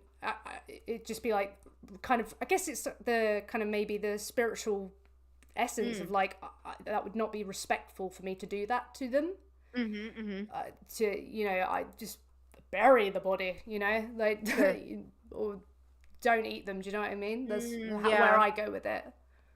Okay, so I guess, like, first, I do think obviously our bodies aren't rejecting the meat consumption the way I think they would human flesh, right? Like I just can't think of a human as an animal, right? Like our certain animals work with us, right? And certain animals don't. Hmm. Is that true? So like some perspective, if there was beef in the fridge, I'd eat it. But if there was a human leg in the fridge, first of all, why is there a human leg in my fridge? You know what I mean? And is dog even poisonous to us in the same way that some meats have been and caused infections, right? Hmm. So then there's some question there. I'm trying to say, like, how do I feel as like a person who exists and as a thing that consumes? And what is an option for consumption? That's the question. Is like almost I think realistically, like human and dog meat aren't options because I've chosen them not to be. But are they literally not options? It's like, what does that mean? So in the same way, I want to extend that to other animals. Like if dog isn't an option simply because I've chosen not to and I've decided to connect to dogs in the way Hmm. that my culture has taught me, can I connect to other animals that way? And I While do think doing that, yeah. yeah, exactly. So I do think like my cat, she's sleeping right now in her little bed to the left of me, right? She's like sitting there and she's just like, and my cat, it takes like high priority. Mhm. Like, she takes the most priority, like, I always tell my partner, like, if there's a fire in the house, we go for the cat first. Yep. We know where her carrier is, we know how to get her out of the house, like, even if it was my cat or the neighbor, like, I love my neighbor, I don't know who they are, but, like, I've known my cat for over a decade. Mhm. Like, I prioritize my cat, in same way that, like, there's, like, this idea that I've had in practice in which the she's it's not that she's an animal, so she takes second to the human neighbor.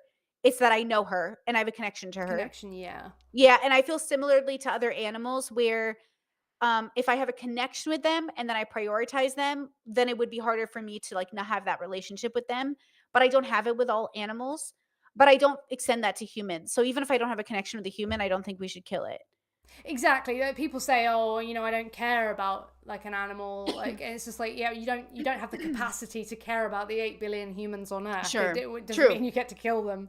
Right, Um, right. I agree I with that. suppose I have the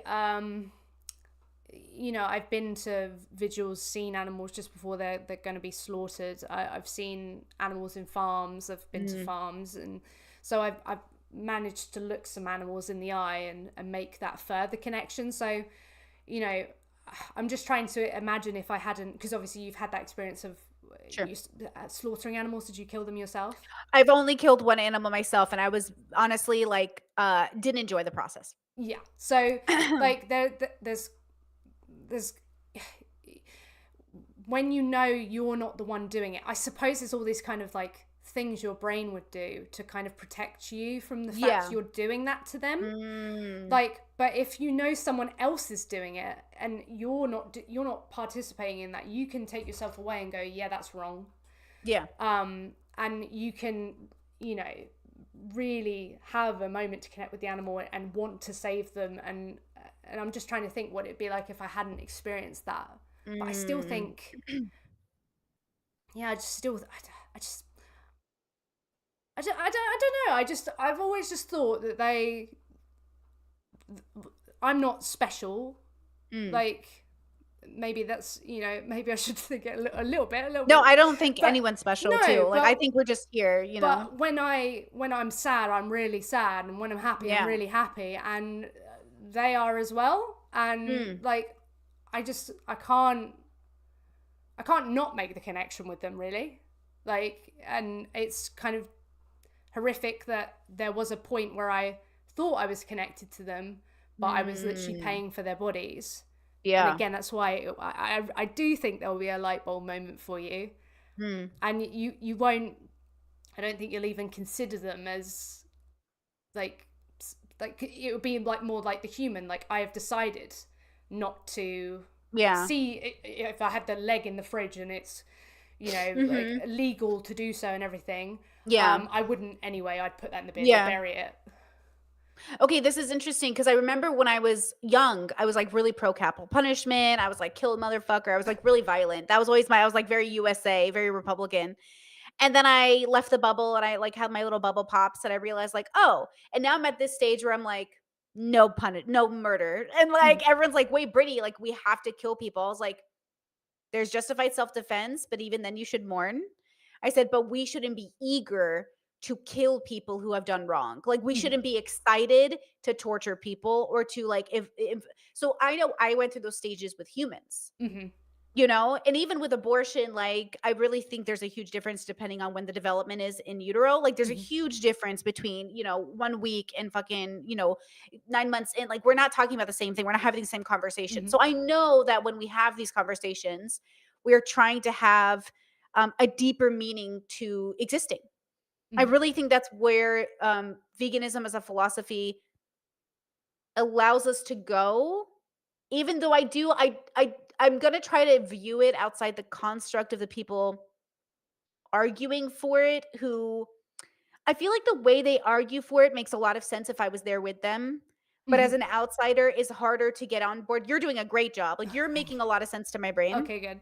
but I think that's why I think your channel has been specifically different, is you what are you doing different? I think you're just being very compassionate through the process, maybe. Like, there's probably a lot of that in a sense. Maybe it's just you Um can smell my anxiety and you feel bad for me. maybe. You're like, oh, You I know, must listen to her, poor thing. well, now I have to become vegan or I'll hurt your You feelings. So, will like, hurt my feelings and you I'm will gonna hurt have the to become animals' vegan. feelings. So you need to, True. yeah. Here we go. So, like, there's something to be said about that process that I think I am going through. Now, I can't overpromise and I don't want to overpromise to anybody. Who knows what future Britty will do? But what I want to do now, current Britty, is I want to have a deeper relationship with existing, a deeper relationship with existence. So everything outside myself. I want to have a better relationship with what it means to prioritize like harm reduction and what direction to take that into. And I've been really, it hasn't been the hardest thing in the world. Like going faux vegan because like all my hair products and stuff, at least everything in my house basically is labeled vegan, Mhm. whether or not they're truly ethically sourced vegan or like don't have third party entities animal Oh, testing or like something like parent that. companies, yeah. Yeah, sure. Like I'm Yeah. right now my focus is to make sure everything is kind of vegan Mhm. and then start there. Mhm. And I think, like, for a lot of people, that's not good enough because that's fine. I don't think I've ever lived my life trying to, be good enough for anybody but my values. But I would say that my values are heading in a direction in which as long as I can minimize exploitation, like, that's what I'm aiming for, even though I can never fully do it, right? And so, like, I don't wanna say, "Is that good enough? Can I call myself vegan?" But I wanna say, like, even if that's not good enough, I think that's pretty damn good. And that's where I would like to introduce that idea to people in their own lives. Like, I don't need you to go vegan. I need you to harm reduction in a way that you don't even understand how easy it is. It's so easy, you don't have to think about it. Especially if you're in America. Girl, I'm in Croatia, and let me tell you the amount of vegan pre-products that are done, it's not there, and yet it is still pretty easy. Mhm. Like, it's still pretty easy. Well, also I can cook. Can you cook? Yeah, I can cook. See, that's the But when advantage. I first went vegan, I was eating plain spaghetti and cucumbers because I didn't know what I was doing. I literally was like, I need to stop right now.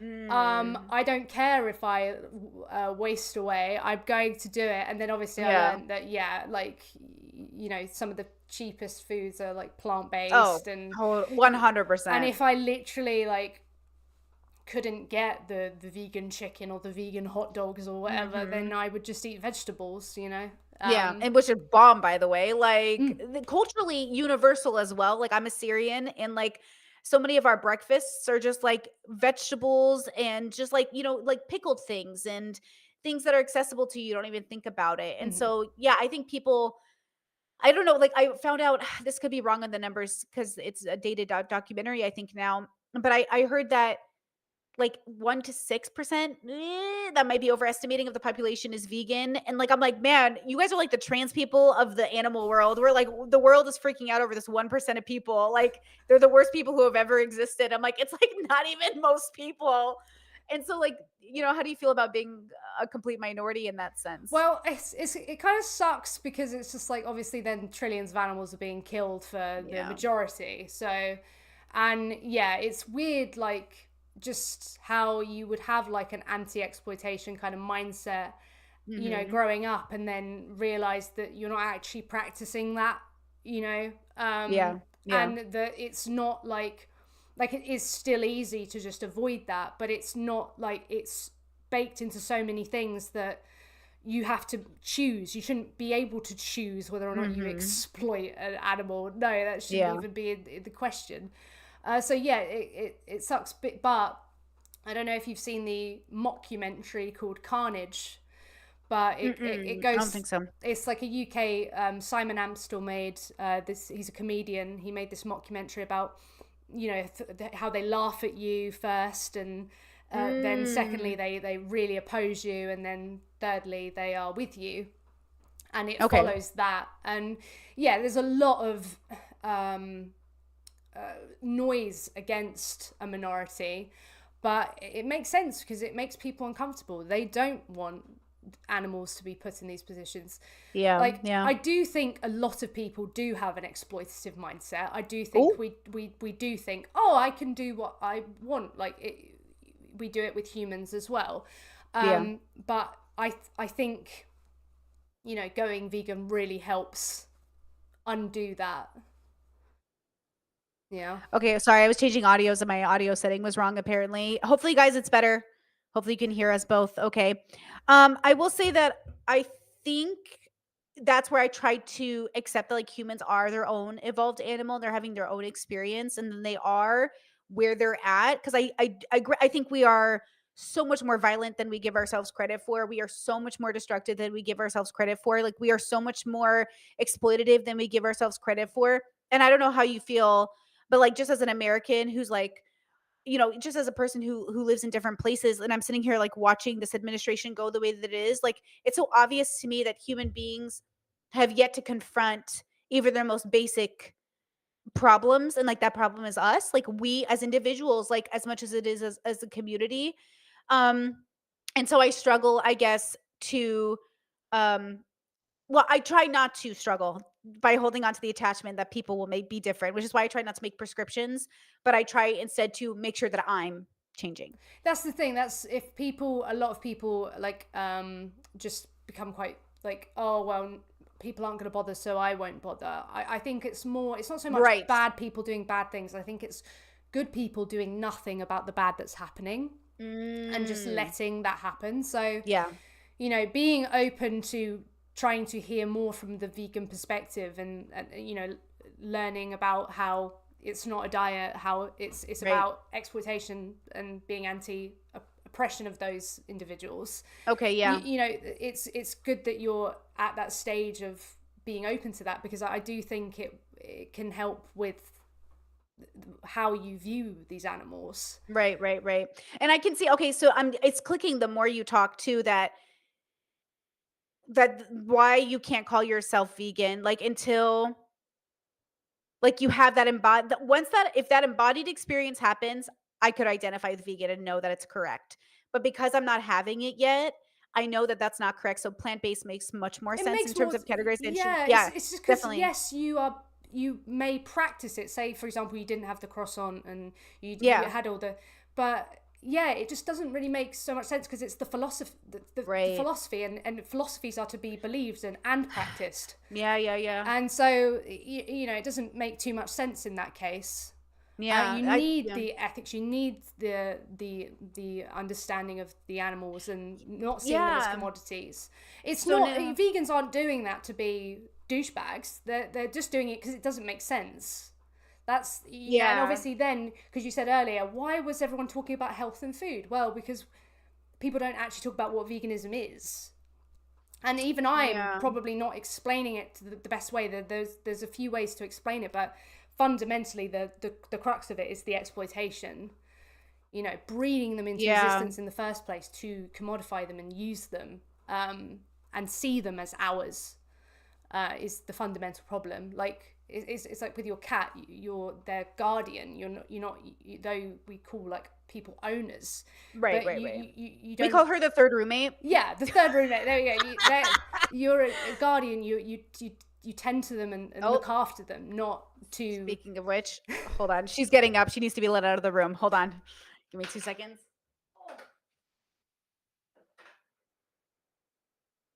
Go, madam. Go, go. Yes, our life revolves around her. Like our whole everything we plan, our travel plans, where we go, how long do we leave the house per day, everything is dictated around her needs. And I think that's a great way to go about it. Like, obviously there's a bias there because you have a connection, but when you have a connection with an individual, you have an opportunity to just see their personalities and see their Yeah. best interests. And there is a potential for a connection and a friend in everyone. And you wouldn't think to eat her. I don't even want you thinking about eating her, but you wouldn't think, Yeah. oh, she's food. I, No, I no, might no, have no, a no. little bit of her. And Ugh. like, even if that even if she wasn't your best mate, Yeah, yeah, yeah. she wouldn't be to Yeah. use. So Yeah. yeah, it's just putting it in that context. I think a lot of things cloud our judgment, but literally, if I'm confused about a vegan thing, I put it in the human context. It's not so much the golden rule, because there might be things that Right. you would want that you wouldn't want for others. Maybe the platinum rule, you could call it. Sure. But yeah, it makes a whole lot more sense when you do those things, I'd say. Yeah. Yeah. I mentioned that in my video because my brother has a dog and we're very attached to our companions. And I was like, okay, survival situation, you're out in the snow with him. do you eat him or not? He's like, bro, I'm not gonna eat my dog. And I was like, okay, but like he's there for you. And he's like, no, he's there for me. Like I'm there for him. And how am I gonna be there for him if I eat him? And I was like, and then we sat there. I was like, oh, and then my little brother at the time was like, I could eat him, and I was like, oh, and he's like, I could do it, I could do it. And then now he's been rooming with him and living with him. He's like, I take it back, I couldn't do it. And I was like, that's interesting because we grew up very conservative, very like not a hunter family at all, but a meat eating Hmm. family. And a lot of Assyrian dishes are meat based. A lot of our family recipes are meat based. And so we grew up in this culture of like consuming, consuming, consuming. Like meat is so prevalent. We're so gluttonous as a community, like American, like the world, not just like Hmm. Assyrians, but like the world as humans. We're so gluttonous that I'm one moving. I always want to move away from hedonism and we don't want to be gluttonous. We want to move away from these things. But I think it's hard for us to imagine eating people we know, Hmm. but when it's a stranger, it feels easier. Just like, if a genocide is happening over there, doesn't matter. It's not happening to people over where I know. Hmm. It's like out of sight, out of mind. And I think that's why the documentaries were such good visual learners for me. Cause I was like, okay, it's not out of sight now. Now Hmm. it's in mind. Now I'm seeing the visuals. And for some reason, growing up watching PETA stuff was never enough for my brain. It never clicked. I think because, and this could be the autistic way my brain works, I shut down when I see things that feel like prescriptions or like heavy Lectures. model. Mm. Yeah, I'm like, "Girl, do not tell me what to do, girl." Hmm. And like, so then my brain's like, "No." And then, Literally like the same. I'm very bro, demand avoidant as a person, and that's why people are like, how are you vegan if you're demand avoidant? It's just like, because mm, why the animals are like, they never were mine to use, never, yeah, they yeah, never yeah, were. yeah. I made that mistake, so I have to stop that, even though I'm demand avoidant. I've got people in my life who didn't want to go vegan as well because they were demand avoidant and felt like it was a label and restrictive. And that's what I wanted to talk about. My friend who I've got the article segment from. It's the title is going to be like seven people overcoming challenges as vegans. Things that they thought were going to be challenges. Like Mm, they have OCD, EDS, POTS, MECFS, and the crux of what they were saying was, I thought I'd really struggle and I'd see it as another restriction, but it really when I made the connection and I put it into perspective that they were never mine to use in the first place, I realized that how could it be a restriction? It was never mine to have. Just like in Western societies, dogs were never to eat. Yes, we yeah, exploit them in other yeah, ways, but they were never to eat. So we never think of them as food. That's not even a consideration. So it's not a restrictive diet if you don't add dogs into your diet. You wouldn't call yeah, it that. yeah. So yeah, I thought that was quite poignant. I really, respect. Like I use them as an example through their permission Right, right, of right. someone who really thought that they wouldn't be able to do this, but upon making the connection and understanding that, again, the animals aren't, I keep saying it, Yeah. aren't ours because that's all it is. What you said, for 5 years, it didn't click for you yet. Was that No, correct? I think it was, growing up and understanding understanding autonomy and everything like that, and it took me a while. It takes me a while to understand things, Hmm. and I think that's why I'm like, we talk about seed planting and talk about ridding ourselves of the speciesism and everything, because it's in there. You Mhm. have to pry it and over again, and you think, oh, um, I'm I'm there with it. I'm considering animals, yet people then still buying from breeders or something like that, Yeah, or they're not. Maybe they stroke a dog who clearly doesn't want to be touched. sure. It's stuff like that. It's just like, oh, my appeasement. That's what matters. But yeah, it took me a while to understand. So I understand why it may take people longer. But Yeah. obviously, the from where I'm standing, I just want people to change right now, Yeah, because they're of they're course. paying for it right I now. mean, heck, So even in my brain, I was like, "Man, if this is the answer, this is what I always hear from vegans, the regret is that you didn't do it sooner." exactly, yeah. But I feel like I literally can't do it unless it feels honest, because then I feel like I'm lying, but at least I know I'm also practicing it, even if I'm not in it, I'm at least understand, at least by action for all, mostly acting in a better way, so that my brain's like, okay, it's like I'm gonna have to take my time.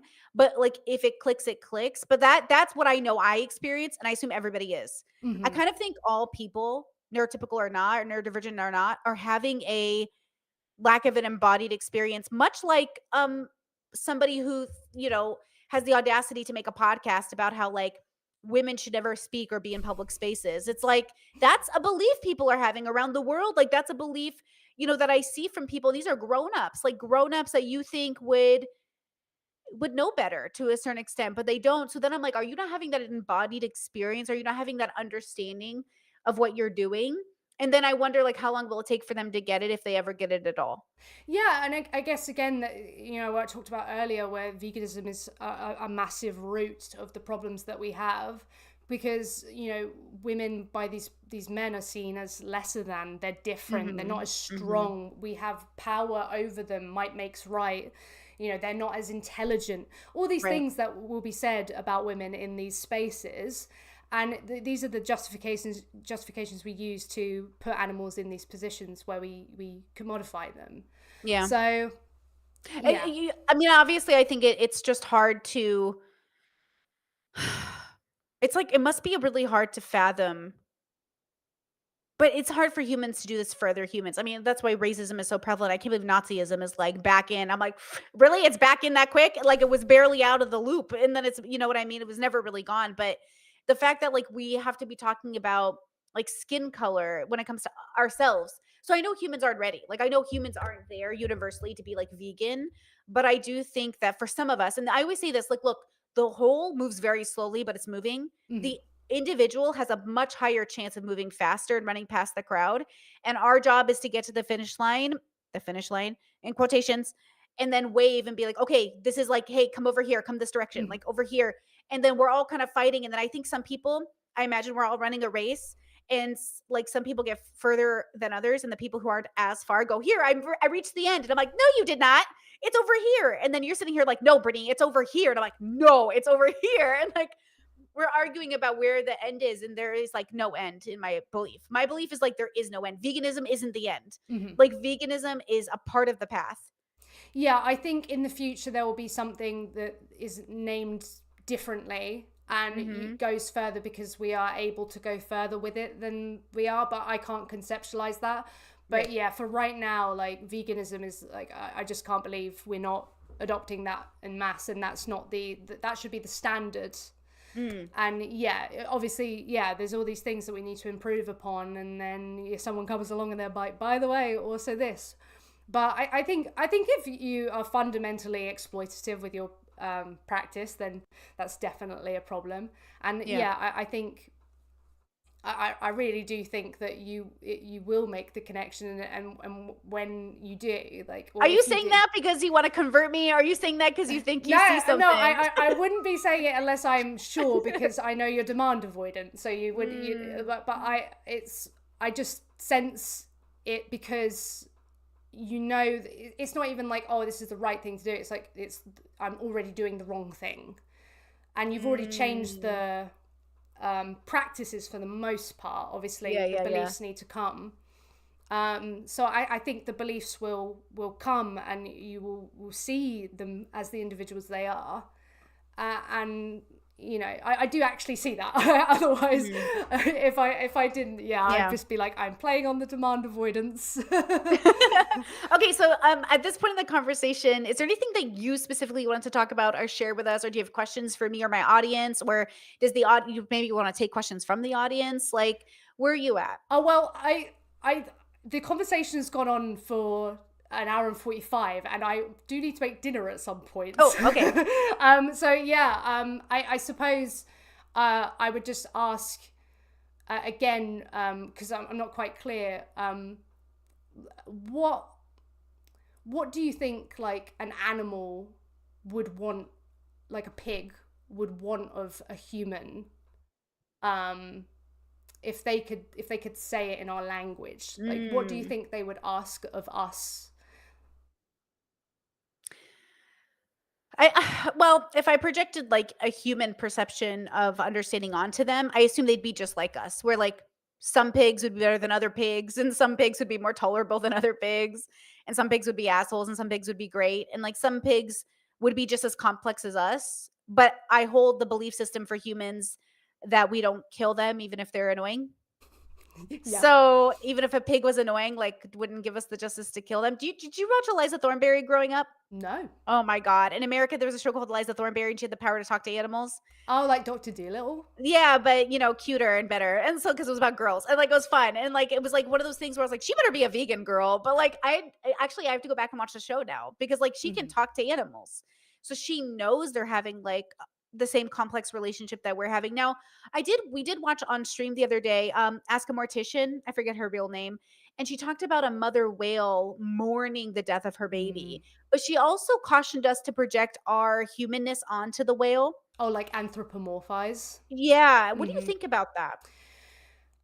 So anthropomorphism makes sense in the sense of like, oh, a chimpanzee is smiling. Well, that's a sign of aggression if they're smiling. You know, that they are ready to Mm. fight. I'm pretty sure that's what that means. But I think we have the. I saw this like comic strip of like judging a fish on their ability to climb a tree. Right, You know, that sort of right. thing. I think we think too much. Like we say, oh, don't project your feelings. It's just like, hang on, animals are having these feelings as well. We are just acting as if humans are the ones with the emotions. Mhm, Like mhm. the you know, like with a dairy cow, you know, there's literature that is called the psychology of cows. It goes through the distress that they experience when Wow. their babies are taken away from them. They bellow out. That we're not projecting human experience onto them by just seeing that they're screaming for their baby. They're literally Right, right. bellowing We for their saw it with baby. the wombat mom. The Yeah, wombat mom was literally screaming and very yeah, upset, and the human even said, "Oh, she's so mad," and I was like, "You took her baby!" yeah, and it's Yeah, not like an animal can experience. The more we learn about them, the more we understand they can experience rage. They can yeah. experience happiness. It's weird because we accept they can hear better than us. They can see Mm. better than us. What's to say they're not feeling more than we can? A pig can orgasm for 30 minutes. Praise be. Like, so That's it. what's Bottom to of the food say? chain, us. Top So of the food chain, them. yeah, so Yeah. I'd be like, yeah, I can understand why someone would say don't anthropomorphize if it's not coming toward the truth. Sure. Like, you know, a dog smiling, then I agree with that, yeah. yeah. You But don't wanna do that. if we're like ignoring that they are feeling a sadness, just like we would feel a sadness, just because oh, humans feel sad and maybe Yeah. they don't feel sad like we do. Mhm. I Um, mean, I would even argue, like, I take it so far as to say that even some humans aren't necessarily gonna feel sad over their offspring dying. yeah. We've seen that happen. Hmm. So for me, I'm going for the truth. That's why I don't wanna get bogged down by any construct that has a limitation on what could be true if it goes against the construct. Hmm. So my fear, of course, is like, is there any element to the vegan construct that is going to be anti-science, that is going to be anti-new information? Because that's scary to me. Like, I don't like the idea of it limiting because it doesn't match the prescription made. But I can't think of one right now, but maybe there could be. The I don't only know. things that could be like so again it would be in the plant-based diet realm. You might have Mm, like restrictive or like unhealthy plant-based diets and people might make statements about them, but mm. see again that's not veganism itself, so that might be I'm not thinking of anything in veganism itself. Okay. But I mentioned the diet thing because you know as we've seen throughout this people think it's a diet. Right. So it's important to highlight that, yeah, like I'm not trying to ignore that there might be some anti-science stuff, but yeah, I can't think of any in the realm of veganism. Like it is the case that you can exploit a dog, a chicken, a pig, a fish. Yeah. It is the case that they don't like being you can do things against their best interest. They do suffer, they do feel, they do experience. So, Definitely. you know, doing that to them would be a wrong thing to do to exploit them. Okay, definitely. I mean, I think again, logically, I'm on there. I got it. Logically, I'm locked in. Hmm. I'm just But not the having. emotion, Yeah, I I'm not having that. honestly, I don't expect when I'm having conversations to people, like you're going to do the work. You're going to, the Yeah. conversation doesn't end when we stop talking. The conversation carries on while we are digesting what we, interpreted from a person. Right. Right. So you will do with that knowledge what you will.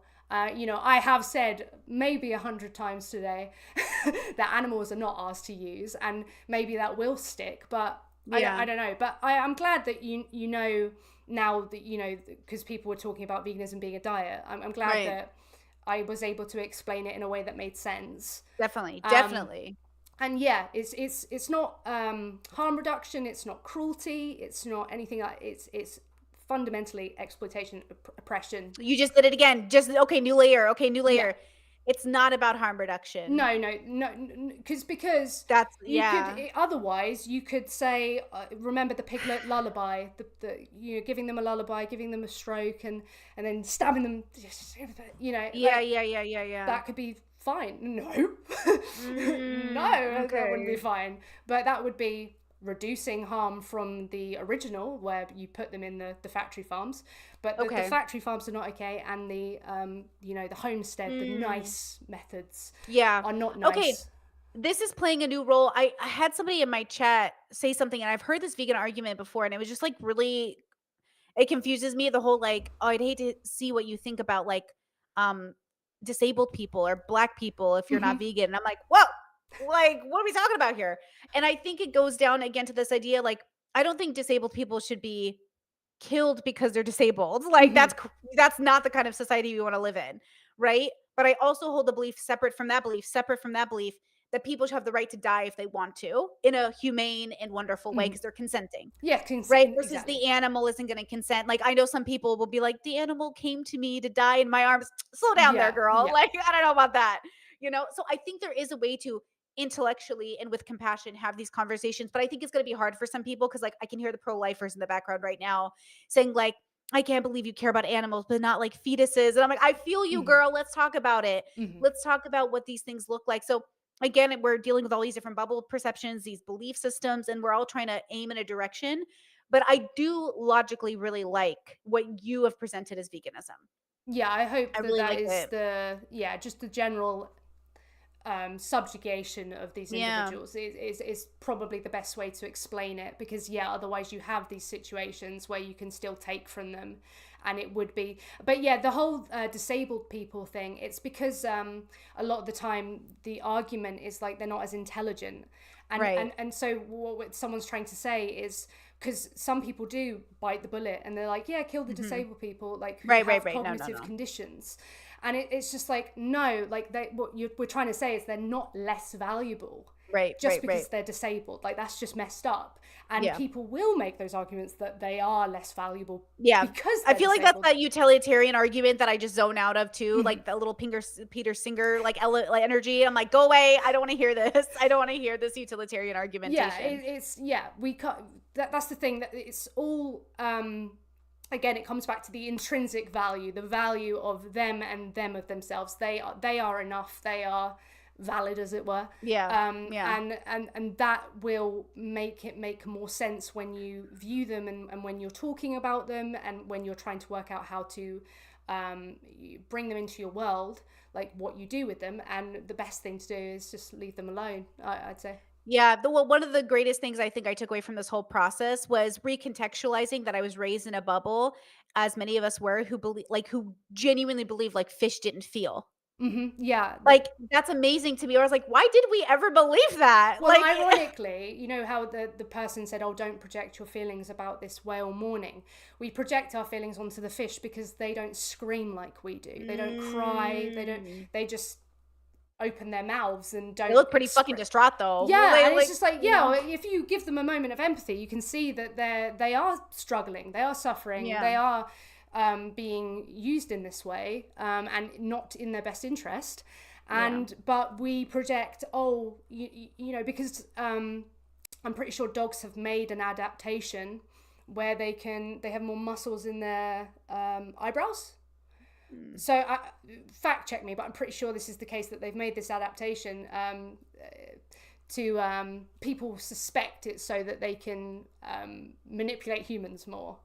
It But works. I might actually just be It completely works. talking. I heard this, and I was just like, I wouldn't be shocked because, we look at dogs, Yeah. and we still exploit them, which is amazing Yeah. because we like Yeah. to say we love them so much. But yeah, we have seemingly a little more empathy for them than we do a fish. Yeah. Yeah. So yeah, it's again, I like the best thing to do for animals, just to make sure they're not in any of these positions at all, is just not see them this way and just view them differently. And yeah, I if I have more questions, I'll just put them in your chat if that's okay when you're Great. live. Great. But this has been like really, I hope, valuable to you, and it's nice to. Definitely. Usually, I'm debating people, but I understand that if you don't want to have a debate, that's absolutely fine. And Yeah. a I appreciate conversation. you coming to have the conversation. I think it was really great for my audience. Like, you gave me so many things to think about, and like you chiseled away. Like, I'm chiseling away at like my whatever that like bubble pop I need is. I'm like, you helped me chisel. You gave me some tools today, so I I'm really so glad, appreciate it. and I Yeah, appreciate you you really did. being honest about that, because it takes a lot to be like, you have a differing opinion from me, and I'm going to Mhm. admit that you had some sort of effect on me. Like, Definitely. people, when I'm speaking to them, they don't really want to say that, but we're always having an effect on Of others. course. So yeah, in the animal context, we are having a horrible effect of Yeah. exploitation. We are. We are. Drink every time I said exploitation. But I just, yeah, I thought it was Yeah. important to use that word, because that is the word that explains what's going on. And yeah, I'm Thank you for excited being to see here. how I you get appreciate on it. with it. Yeah, this has been really cool. And if I have any other questions, maybe we can do a collab in the future if I have more things to go over. But thank you for spending the afternoon with me. I really appreciate I it. really appreciate it. I was very nervous for some reason. My anxiety was playing up. So Uh, I hope. Honestly, like collaborations always feel that way to me, but then it ended up feeling really comfortable Yeah, really it was fast. So I good. appreciate it. All right. All right. Well, Thank you. enjoy your dinner and I'll talk to you soon. Thank you so much. Okay. Bye. Bye. There we go. Obviously, people who wanted me to do the ownage. That wasn't the goal today, just having a conversation. I just thought it would be important to talk about, what veganism more means. And that turned out to be quite useful, because Salad. obviously it's not a diet. Gob, thank you so much for the super chat during it. Hopefully, what does it say? Hopefully, the good lady will become vegan in our lifetime. Yeah. It was good of her to say that she acknowledges that you can't just. If you don't have the belief system, like understanding that animals aren't ours to use, that using the vegan label is confusing.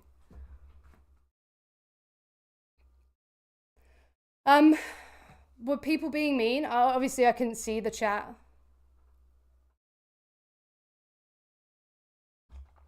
I'll need to go in a minute because I need to make dinner. But any final thoughts? No, I'm streaming at 3, Kane.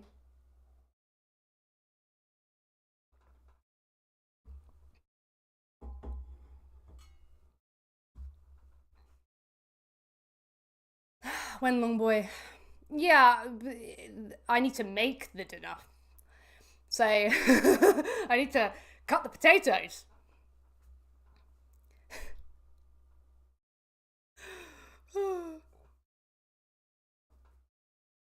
Oh, goodness.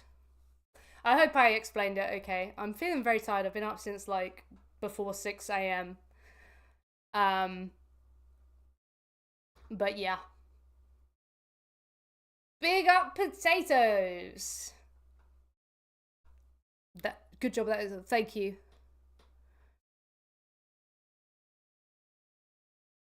You'd be the best I could think of to talk to Brittany. Oh. I suppose, like when she was like, "We love her, she's a lesbian." I was like, ah. Hell yeah. And then when she said she's autistic, I was just like, neurodivergent.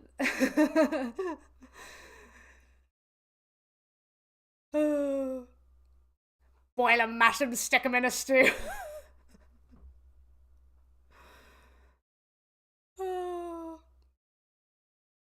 Okay, well, I suppose I'll go. Thank you so much to Gob, who super chatted during the stream, and thank you so much to Brittany for having the conversation. Yeah, I'm waiting to be Geordie, still. Yeah. Thank you so much. And I will see you in the next one. Goodbye.